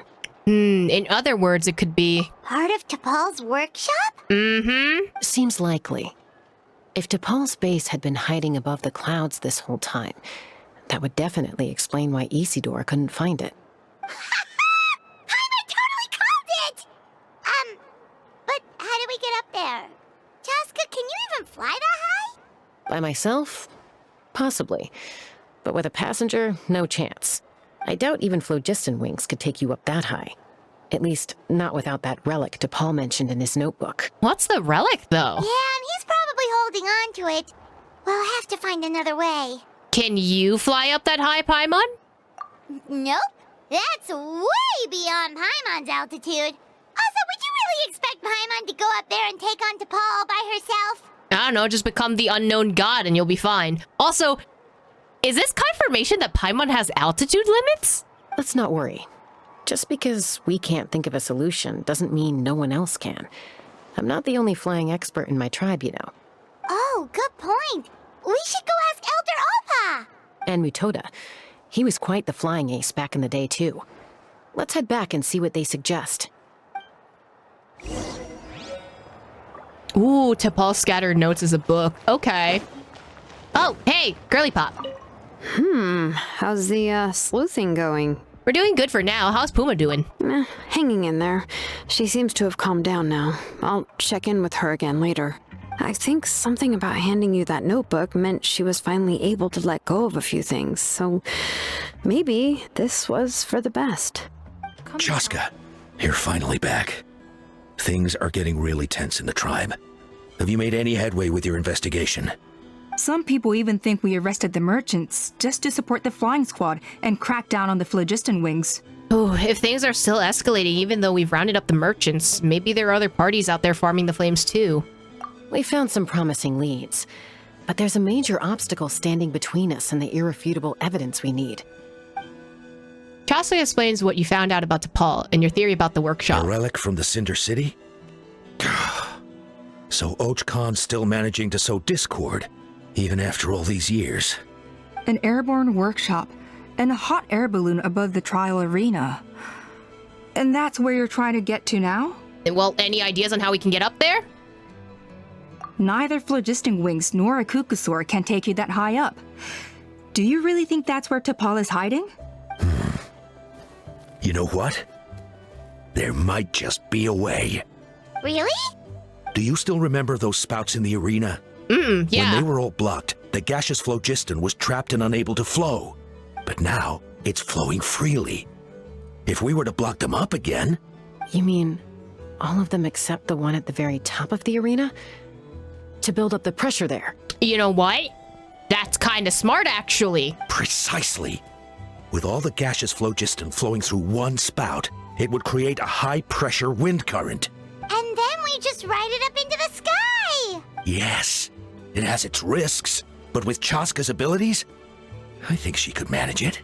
It's an extremely risky approach, but I agree that it's feasible. If you want to give it a try, check with Inkanak at the trial grounds. She can explain how to block the spouts. Chasca, if anyone has a hope of seizing this evidence from the high heavens, it is you. Okay! We'll do our best to manage the conflict within the tribe while you're gone.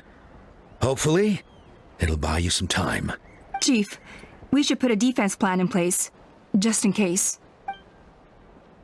Well, everyone was yapping before. No more Kukusaurs. We want phlogiston wings. Have you gone mad? The Kukusaurs are our partners. Everyone's fighting. Although I get where they're coming from, isn't bad-mouthing the Kukusaurs going a step too far? But without the phlogiston wings, I'll never make it. You hurry to the trial arena and explain the situation. Goodness me, that is a very bold idea. Maybe so, but we have to act fast. What's the quickest way for us to block off the spouts? From a technical perspective, I'd have to advise taking some measurements and carefully planning this out first. But I'm guessing that's not what you want to hear. Yep. Then we'll have to take the rough and ready approach. See the solid phlogiston over there?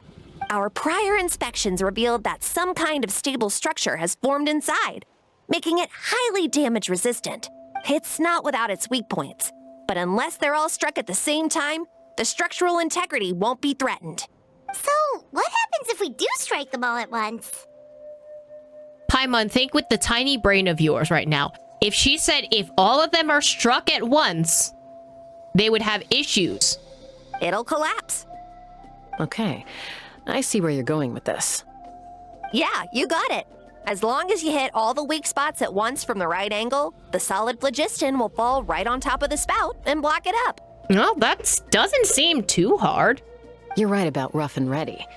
Sounds like my kind of plan.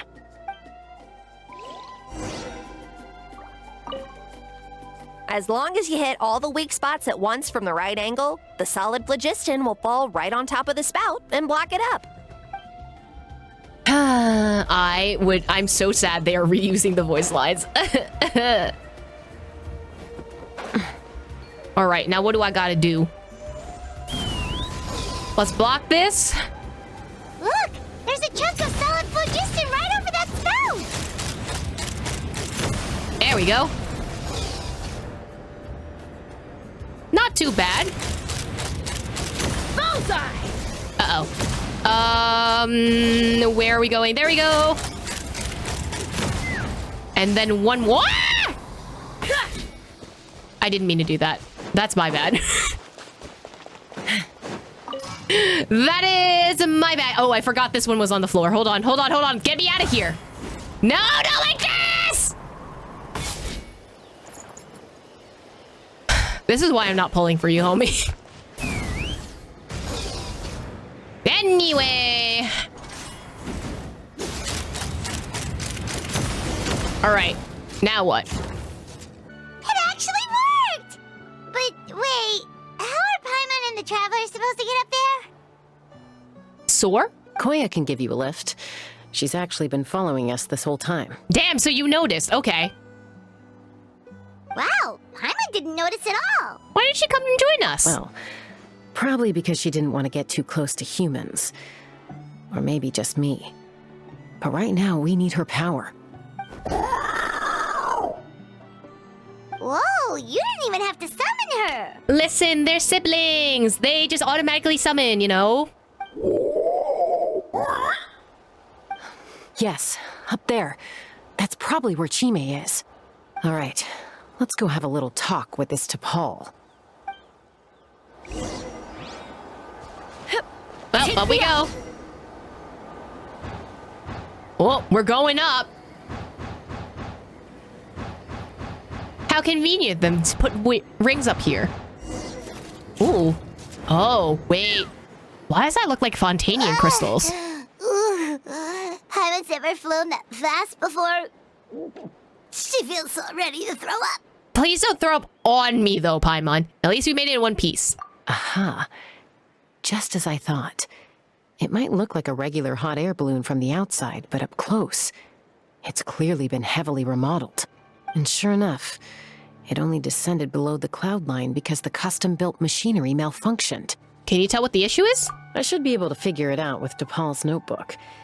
Thankfully, I know a little DIY from fixing up my guns when they're having issues. Oh my god, she's actually the prop friend in the cosplay group. Mm-hmm. That should just about do it. Now all it needs is a nice hard kick. Maybe that works on your guns, but... Huh? We're really moving! Sometimes you just gotta give it a little kick. I don't know what you're talking about. Oh, wow. Oh. Here it is! The workshop in the sky! Oh, you gotta see it to believe it. That's crazy, homie. It's a Willy Wonka of whatever this is. Makes you wonder why T'Pol even bothers with phlogiston wings when he has tech like this. Well, according to the notebook, the platform beneath us runs on components from the Cinder City. Those can't be mass-produced. Also, I have some doubts about its mobility after seeing how it moved just now. For someone like T'Pol who dreams of flying freely, this definitely doesn't cut it. But if he's got that relic, he should be able to make a set of prototype wings for himself, right? Why bother making a whole flying workshop so he can mass-produce them? If he can come and go freely from his workshop, he probably already built those prototype wings for himself. But this doesn't add up. If he's already achieved the power of flight, then he must have bigger dreams we don't know about. But what? You know, just a little bit of revenge, perhaps. With any luck, we'll find the answers in his workshop. I don't know. Seems a little suspicious to me. Even got targets and everything, bro. Like... Okay, I really want to fall down just to test out if I can fall down, but also I'm scared. Cuckoosaurs!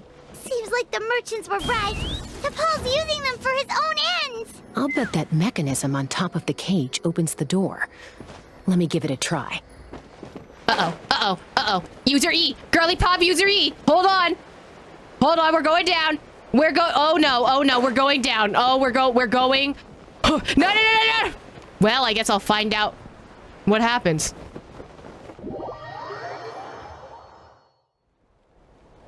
Well, that's what happens, alright.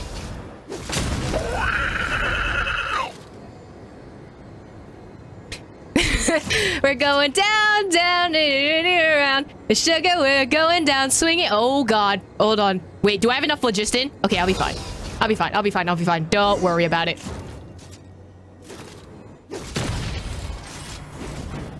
Open fire! 2. Why won't it fly away like the others? Is it... She's still breathing, but barely. By the looks of it, DePaul was using these cages to extract phlogiston from the cuckosaurs. Once a cuckosaur is drained of phlogiston, it becomes too weak to move. We'll have to come back for these ones after dealing with DePaul. Uh-oh, there's another notebook here.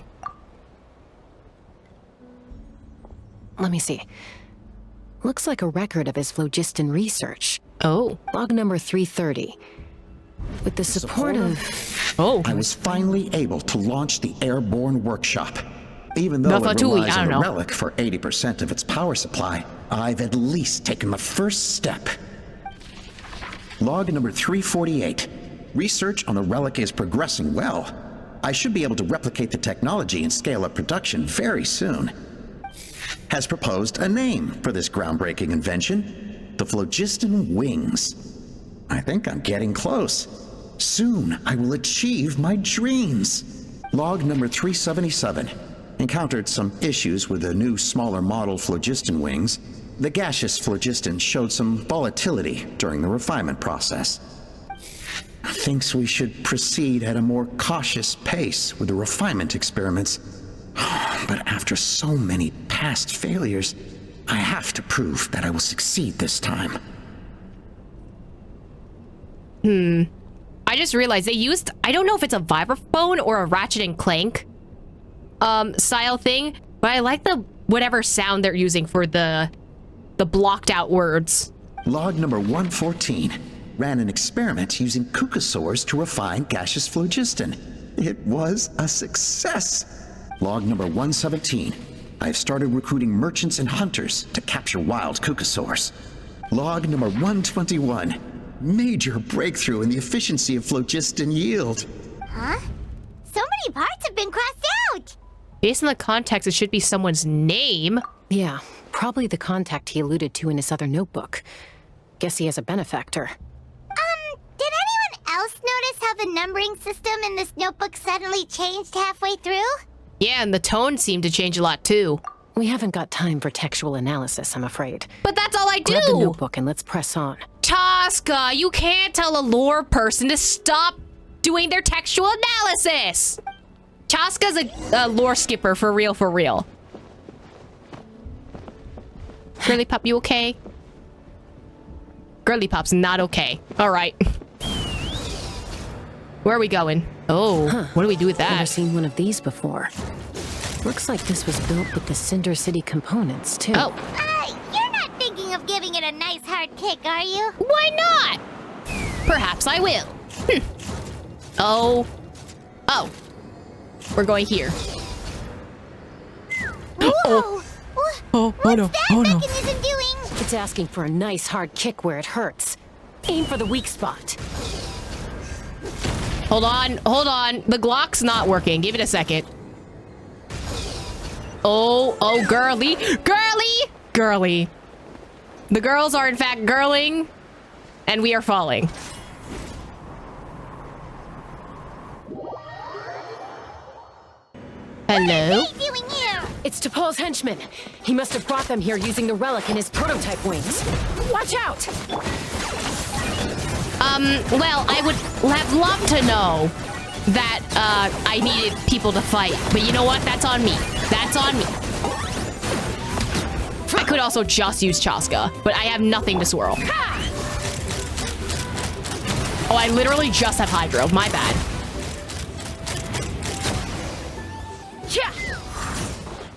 Oh, book. Hey, look here! More of T'Pol's notes! Let's hope there's some useful information inside. You scour T'Pol's notes for info. You don't even let me read it? Log number 403. All right, fine. Introduce me to some new comrades who fully support my ideas. Ooh, I think they use a Ratchet and Clank for the blocked out words. I told them that some Saurians are blessed with wings, and some people with natural gifts, while the less fortunate among us can only look on longingly as they seize the skies. But I also told them that progress can erase individual differences. Think of the tools humanity has made to fight back against wild beasts. The law we have put in place to even the playing field between the strong and the weak. I promised them that our research will be the new frontier of human progress. With our phlogiston wings, the power of flight will no longer be for a select few to enjoy. Imagine a world where the skies are for all to share. I only hope that when we finally achieve this goal, we'll be proud of me. Why do I feel like the blocked out name is going to be Puma at this point? Like, imagine a world where the skies are for all to share. Yes, what a wonderful world that would be. If only it were possible. We could respond faster, and so many tragedies could be prevented. But T'Pol, what about the Saurians you're draining dry of phlogiston? You're not sharing the sky, you're stealing it. Bad move. I won't let you get away with it. Colonizer behavior. Chasca? I'm fine. Let's keep moving. I don't think we'll find anything else here. See, you saying that makes me want to investigate more, because that means there is lore somewhere. And where there's lore, I must read it. Or you can get stuck in the Or you can get stuck in the ladder for a hot minute. Okay. Anything? Anything good? No lore? No lore? That's sad. Right, we must obtain the lore. How dare you not give me lore? Alright, never mind. Let's run. Never mind. I guess we continue. Oh god, where am I supposed to go? Let's not fall off the platform again, shall we?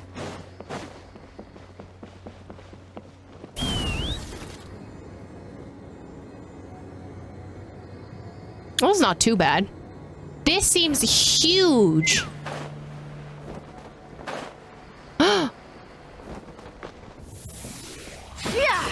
There we go. You good? No? Okay. Well, shit. Take me up.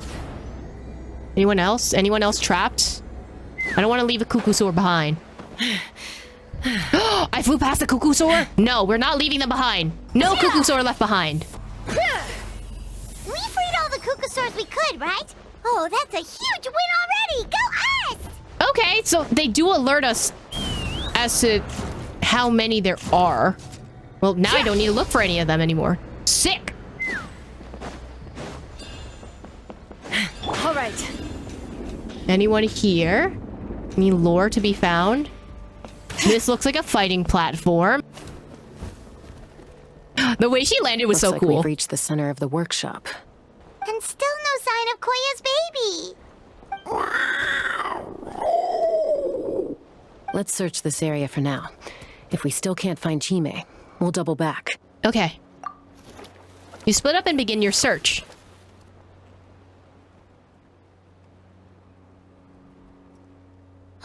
Chasca, Traveler, come quick! What is it? Did you find Chime? Not yet, but look! It's another one of T'Pol's notebooks! Well, let's give it a read, just in case it gives us any clues on Chime's whereabouts. All right.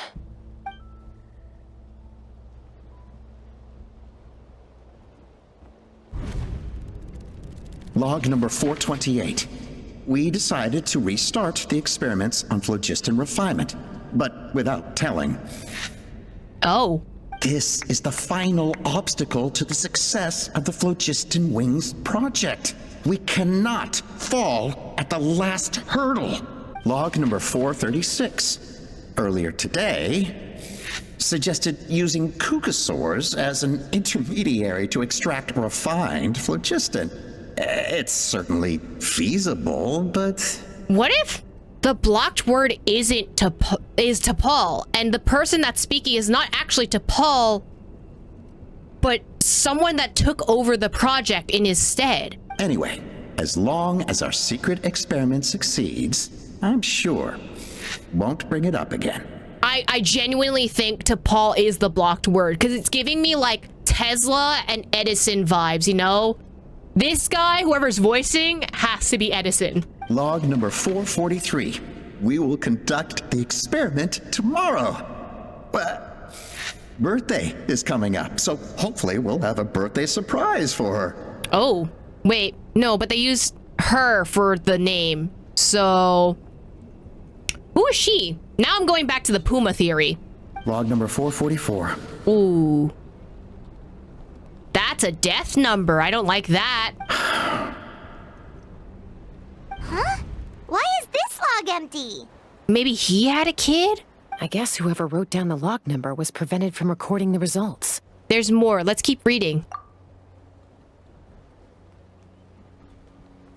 Log number 0. 0? We lost many comrades in the accident.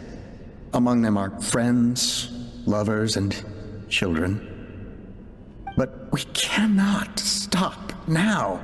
We will keep their legacy alive and carry their dreams forward. As of today, we are scrapping the artificial refinement method. Instead, we will focus all our efforts on phlogiston extraction from live cucosaurs. They are arrogant beasts whose existence in the wild serves no one. Whoa, but okay, themselves. that switch up? Their true worth lies in their sacrifice for the sake of human progress. Nah, I think whatever that attack was had to have been from a cucosaur, though. To facilitate our operations, we will gradually move the airborne workshop closer to the Flower Feather clan, even as we continue to expand it. What? All this we do to create a world where the skies are for all of humanity to share.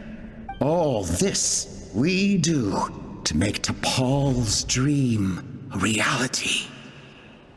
See, I told y'all it's not his voice. Given the way this is written, not to mention the fact that the numbering has started over from 0, it kind of sounds like this is someone new. Does that mean that T'Pol's already... But in that case, who could have been pursuing? There's also a letter tucked in the end of the notebook. It's from Puma.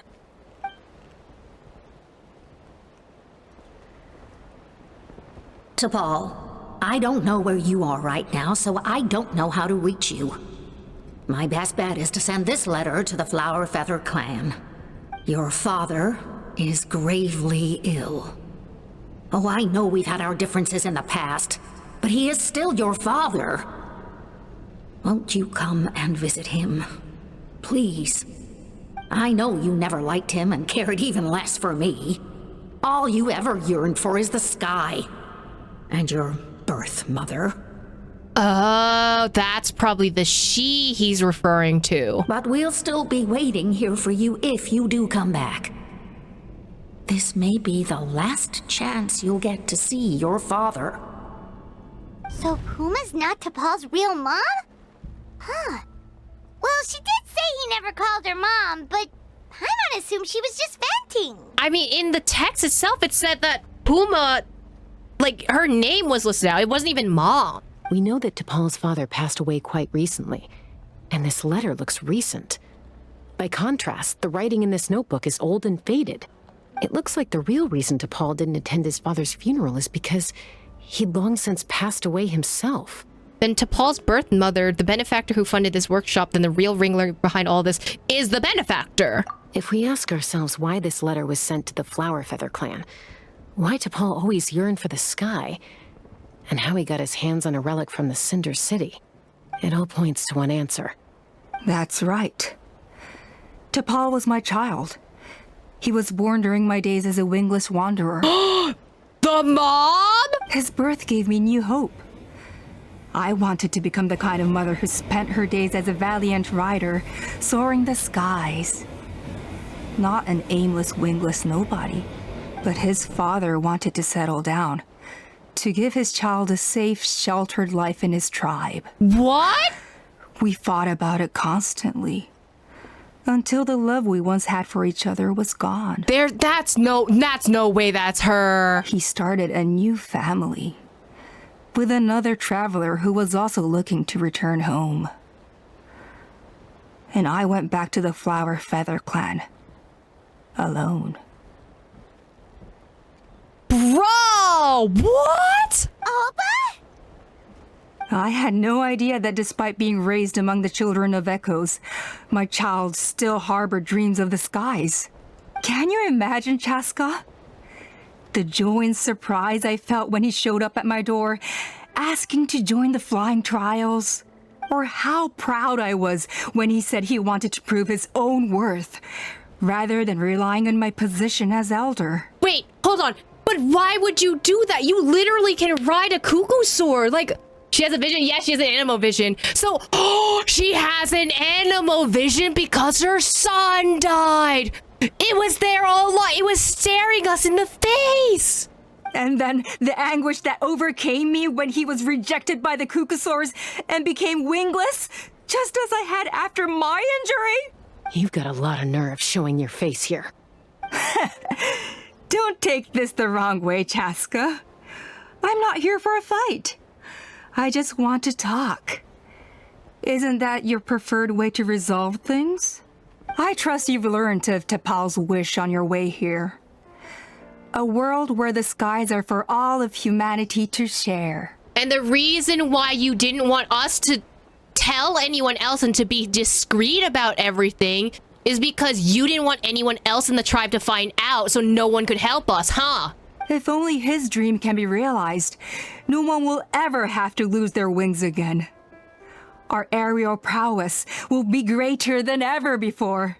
War will never again come at such a great cost. The loss of Koichi is a tragedy that need never be repeated. You take that name out of your damn mouth right now. You don't get to say her name. So tell me, Chasca, do you really wish to see the phlogiston wings forever grounded and gathering dust? Nothing you've said excuses all the conflict you've caused. You mean the argument back at the tribe? It was a necessary measure.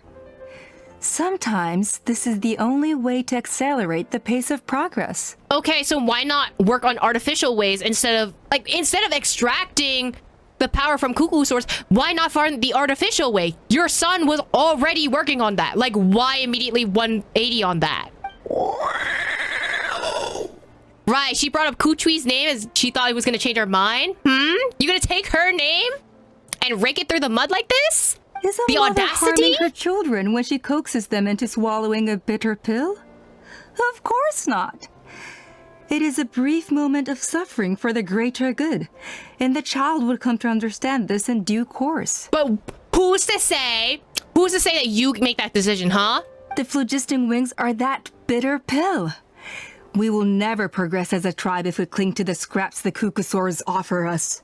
Once the people have embraced the phlogiston wings, they will never look back. Even if they learn how the refined phlogiston is sourced, they will convince themselves that the sacrifice of a few cuckosaurs is a small price to pay for our dominion over the skies. But this I had not anticipated. I barely had the chance to introduce the phlogiston wings to the tribe before you found this place. I don't know, you're the one that has a hot air balloon above the area of your clan. Like, you didn't see that at all? That sounds like an oversight that you should have addressed. I'm just saying. Your plan was hardly foolproof. Yet, it can still be salvaged. Chasca, traveler, you are the hope of humanity. I'm sure you have your doubts about my methods, but know that my love for humanity and for Natlan is genuine. You know me, Chasca. And you know that I've always treated everyone in the Flower Feather clan as my own children, as fellow humans. Surely you can understand my perspective. As much as I do agree that there should be an option to have phlogiston wings, you're gonna take the life and, like, I don't know, destroy the cuckoosaurs after they've done so much for your tribe so that other people can survive. Like, it's a very Sunday argument, right? Like, those who are fit to survive will continue forwards. I don't agree with that, especially because you are taking the lives of others in order to perpetuate your own means, you know? You could have done this a better way. Exactly. You could have done this in literally a better way. If you found out the way to, like, fuel it without having to harm the cuckoosaurs, I'd be full on board just being like, yeah, there should be an option where, like, those who are wingless, they have this phlogiston type option for them to fly via jetpacks. But I don't think the traditions of the cuckoosaurs and the flying squad should be erased. Like, again, it's up to each clan's decision to make that for themselves. But I don't think forcing this on top of other people is the way to go, you know? You wish, buddy. Alpa, Natlan doesn't belong to humans alone. Yeah. And truthfully, neither do I.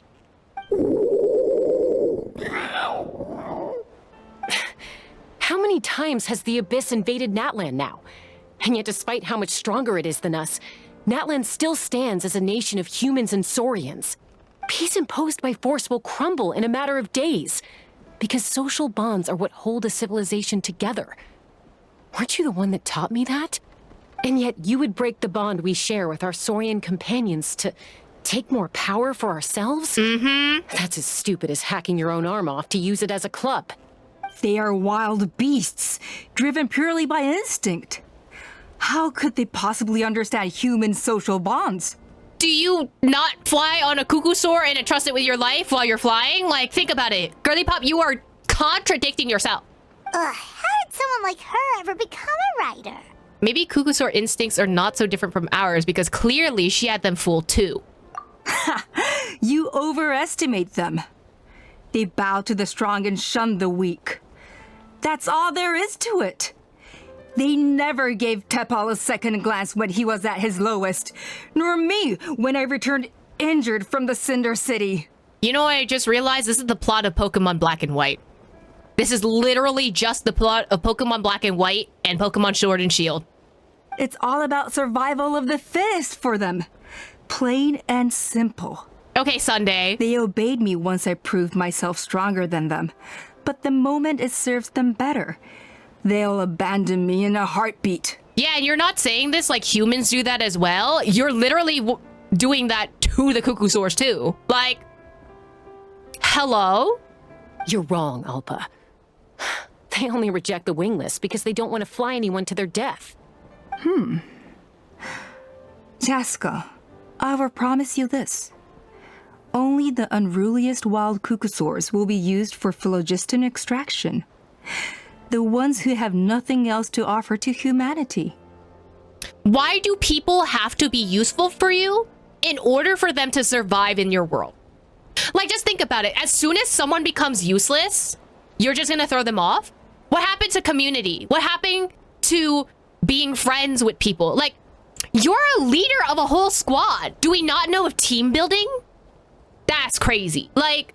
Well, that's too bad. Because I know a few unruly wild cuckoosaurs who don't think that idea is gonna fly. Namely my mom, my sister, and me. And the others? To us, they're friends, family, even children. So if you want to put any of them in one of your cages, you're gonna have to go through us. Yeah! Also, I don't like that phlogiston thing in the background. Looks very similar to the one that we saw in Fontaine with the Fontaine Research Institute. I don't like that. Is that right? I knew you might be difficult to convince. Maybe this will change your mind. You better not pull out the baby right now. Of course you pulled out the baby right now. Chime!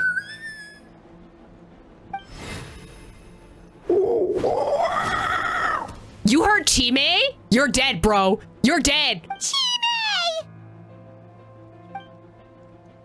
Oh. Opa! Careful. Don't make any rash decisions. Unless you want to see her suffer. Oh, okay, we pulling out the villain voice right now? That idea is not gonna fly? Thanks, Sino. Jimmy! Oh no, that's one of the extraction cages! I told my subordinates to take control of the tribe while I was away. Luckily for them, our strongest warrior and our most powerful ally aren't there to stop it. Take control? What are you planning to do with Mutota and his supporters? Oh my god, a whole coup d'etat too? Merely accelerate their inevitable downfall. They cannot stand in the way of progress forever. It is not the move I wish to make, but I'm afraid you and your friends force my hand. And since you insist on opposing me too, I have no choice but to keep you here until the dust has settled. Or I kill you right now, get the cuckoo sword out, and we head downstairs. Do we not think this through? She has a bow. She has a long-range weapon, my guy. So that's what you meant by I just want to talk. You never intended to negotiate. You just wanted to stall us. I do love a good villain voice. Her voice is so good. No, Chasca. I genuinely hoped I could win you over. Oh, do a standoff right now, Komi. You got this. You are the strongest warriors we have. Put down your weapons, and I promise you that no harm will come to this young Saurian. Yap. All right, let's get this over with. I just need you to stay here for the next couple of weeks or so. Weeks? While my people consolidate their power. Weeks? Then, I will give her back to you, and you'll be free to leave. I'm not staying up there for weeks. You're joking. You think the Pyro Archon's gonna let you get away with the coup? And we have business with the Pyro Archon. Malvika's gonna come for us, okay? She'll find us and she'll help us if anything. We're not gonna stay a week. As long as the majority supports our vision, even the Pyro Archon cannot meddle in our internal affairs. Your vision is deranged. And the Flower Feather Clan will never support it. You sure about that? Then wait here and see. Time will tell. What do we do? Even if the whole tribe fights back, Mutota's in grave danger!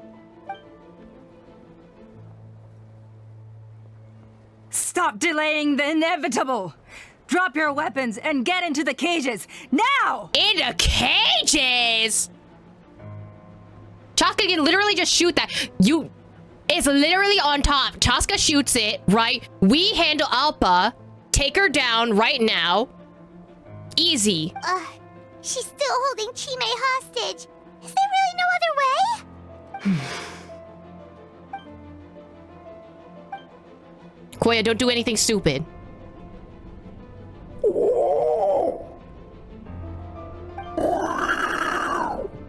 Unmotherly.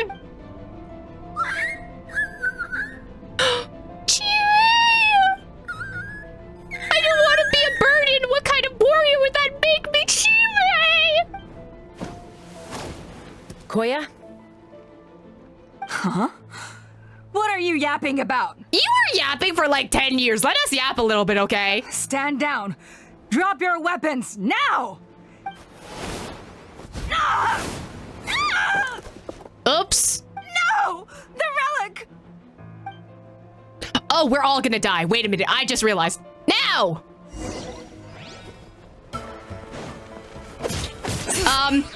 So, I realize I don't have anyone to swirl with. That's fun. Hold on. I'm targeting the wrong person. Yeah, let's get a dragon out here, bro. Fuck her shit up, Koya. It's your soul! Hold on to your hats. Take me up! Give up, Alpa. We're negotiating my way now. Yeah! And this ain't your strong suit. Just shut up! Shut up, these nuts, bro! Hey, something's up with this relic! What do you mean something's up with the relic? No time for that. Oh, shit, I killed Chasca.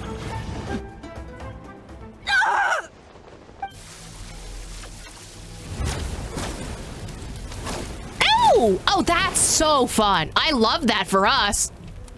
Ooh, it's gonna crash into Flower Feather Clan, huh? Bring us all down with her! But We stabilized the relic! Yep. Okay, you could have thought of that before you tried to fight us, bro. Maybe it got damaged in the fight. If we don't think of something fast, this whole workshop is gonna fall apart. No. They're directly beneath us. My beloved tribe! Oh, shit. You deal with the relic. Leave the workshop to me.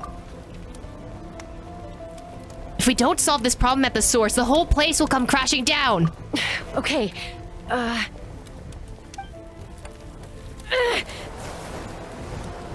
it's too powerful.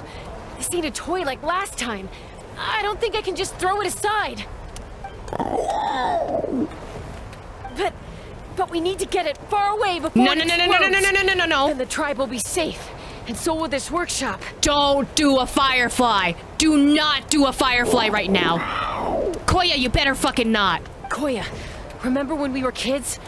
Come on, let's take this thing high up into the sky. Don't do this. Don't worry. I know I can get rid of it before it explodes. We're talking some surface wounds at most. All I need is for you to catch me at the end. Just like old times. I can't hold it back anymore. We have to go. Chasca put her old ussy into that. Insane! You're the one to talk. Alpha attacks Chasca from behind while the relic is going wild. Alpha! What are you... Bro, you're dumb. That's what it is. You're a fool, Chasca! Why would you choose such a risky solution? Because you put us in a tough spot, so we have to do what we can. We cannot entrust the safety of our tribe to this wild Saurian! I'm the fool. You really think you can stand a better chance than me? Bro, that laugh eats. That laugh? She's actually crazy. Sure, it may be asking too much for an ex-Wingless to escape the blast radius in time, but I can fly it a safe distance away, even if it's the last thing I do.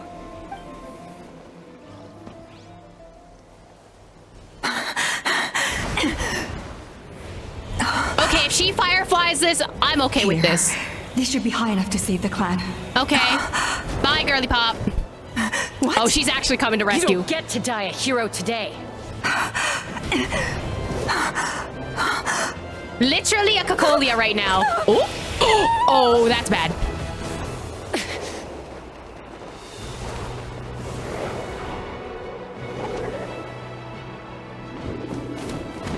Oh, this reminds me of the Dvalin fight music so much. I love this.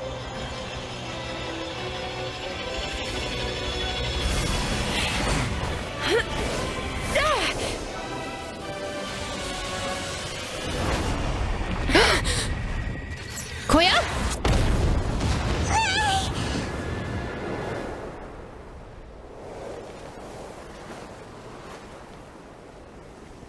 Koya? Oh.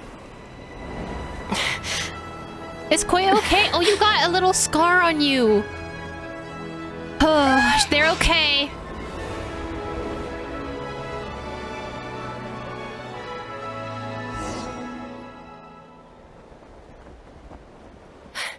Koya, are you hurt? Let me take a look at you. Oh, Koya. You can't die here. You need to suffer punishment. Time for retribution! You okay? What do you mean I'm fine? Didn't I tell you to catch me on your back? Why did you try to shield me from the blast? Oh, her tail feathers. Accident? Yeah, right. Seriously, you're as stubborn as ever.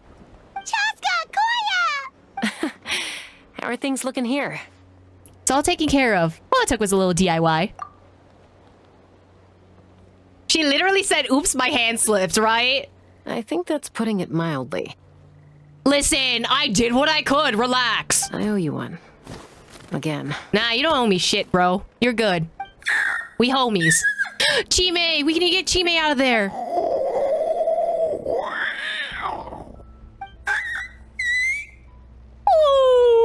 Oh, but be honest.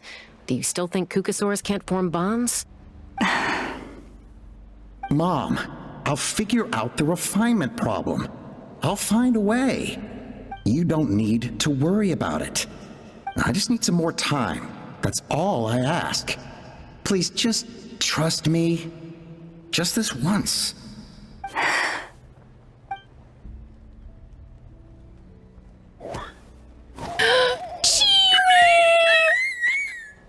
Homie fell straight on his ass. Oh, they're together. The Flower Feather Clan yield to the strong. And it's up to the winners to define what strength means. So it looks like it's my turn to yield.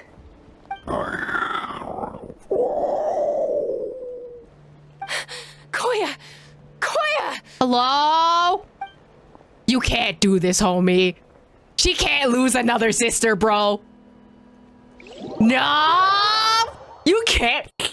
Koyoverse, when I catch you, you better fucking not do the thing that I think you're gonna do, bro. So, you're absolutely sure it's not because of the explosion?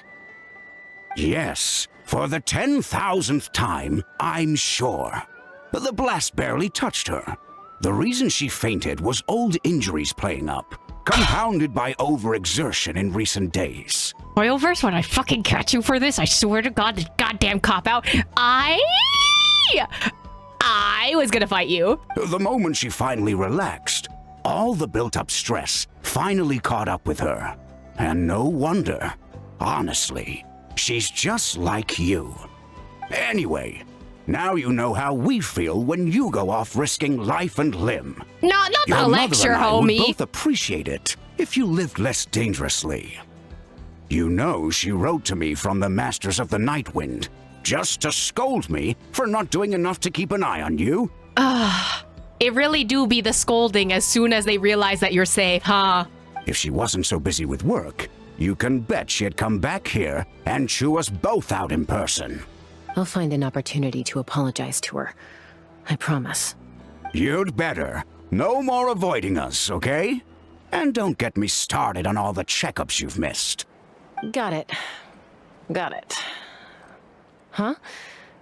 Koya? You're awake. I'll go let everyone know. Hey, but we're not done talking. The cop-out is crazy.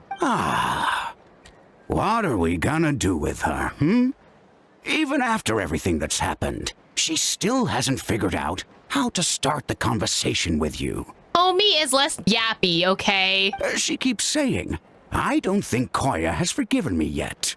But if you ask me, she's the one who's scared to open up and have an honest conversation. Maybe she's not yappy because her parents are yappy, you know? For all her confidence, she's a very sensitive soul underneath. You'd think as a peacemaker, she of all people would know how to reconcile with her family after a falling out. She must have been a handful growing up. Thank you for being there for her. And of course, thank you for keeping her safe when you were up there in the sky. Koya, Uncle Cusco, we're here! What are you talking about just now? Ha! I was just telling her that she's not to go chasing danger with Chasca ever again. Uh-huh, okay. You were worried about her, wasn't it? Cusco, I understand how you must feel. But it's all thanks to Koya and Chasca's efforts that the airborne workshop didn't come crashing down on our heads. Oh, Paimon almost forgot to ask. They didn't hurt you while we were gone, did they? Thankfully, when her co-conspirators tried to arrest me, I was out coaching Koyer and Junan. The two of them were a huge help. They took care of things while I went around rallying the resistance. So, in the end, Alpa's would-be revolt didn't really get off the ground. And as it turns out, not all of the Wingless want to see our dear Saurian friends replaced with phlogiston-powered gizmos. I'm so sorry you got mixed up in this, by the way. We should have caught on to Alpa's scheme sooner. We could have saved so many Kukasaurs from getting hurt. Bro, this talk is too serious to be having this Western, like, happy-go-lucky music in the background, bro. Most of the airborne workshop has now been dismantled. We've just left one small, harmless part intact, and repurposed it as a jail for Alpa and her cronies. Ooh, as a jail! You know what? That's so fitting. Let's see how they like being locked up in a sky prison. Oh, how the tables have turned. So, it looks like there's just one less conflict left to resolve. Peacemaker, you're up. I said I had to wait until things had blown over, didn't I? And now they have. But I still have no idea what to say. Just shove them both in a get-along shirt, bro. Koya, I just want to say, I'm sorry for how things went down back then. There's nothing to be sorry about, human or Saurian. We all grow up and form new bonds with new family and friends. And now I've come to understand why you chose to stay among the humans. Huh? Does this mean you're not mad at me anymore? That's right. There's that family likeness coming through again. Paimon, shut up. But that day, when we ran into each other... Alright, I admit. I was angry in the moment. I thought you were their accomplice. Huh? So then, when did you finally make your peace with it? He fell face first. I love Chime. Hey, slow down. Aw, it's Chime and Chimpu. They're here too. Mom, are you okay? Mom is fine, love. We're all doing well.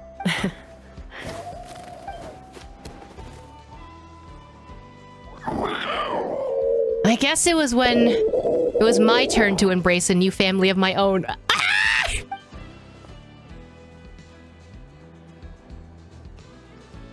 Oh, look at the baby. Oh, Koyachu. No, don't you do that like that.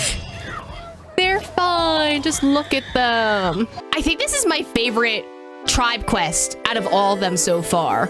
Like, not only is it mainly focused on Chasca herself, which is one thing that we're missing from a lot of them, but also you can see like the internal structure of the tribe itself. So we learn both about Chasca and her tribe in one story. And I actually really appreciate that. Felt like a good balance between focusing on Chasca and also seeing how her tribe functions along with the knowing their vows. Right, and that was something I was saying when we were doing the other quests, the other tribal quests. Like, Shalonen's one was not really focused about Shalonen herself, but it was a good story.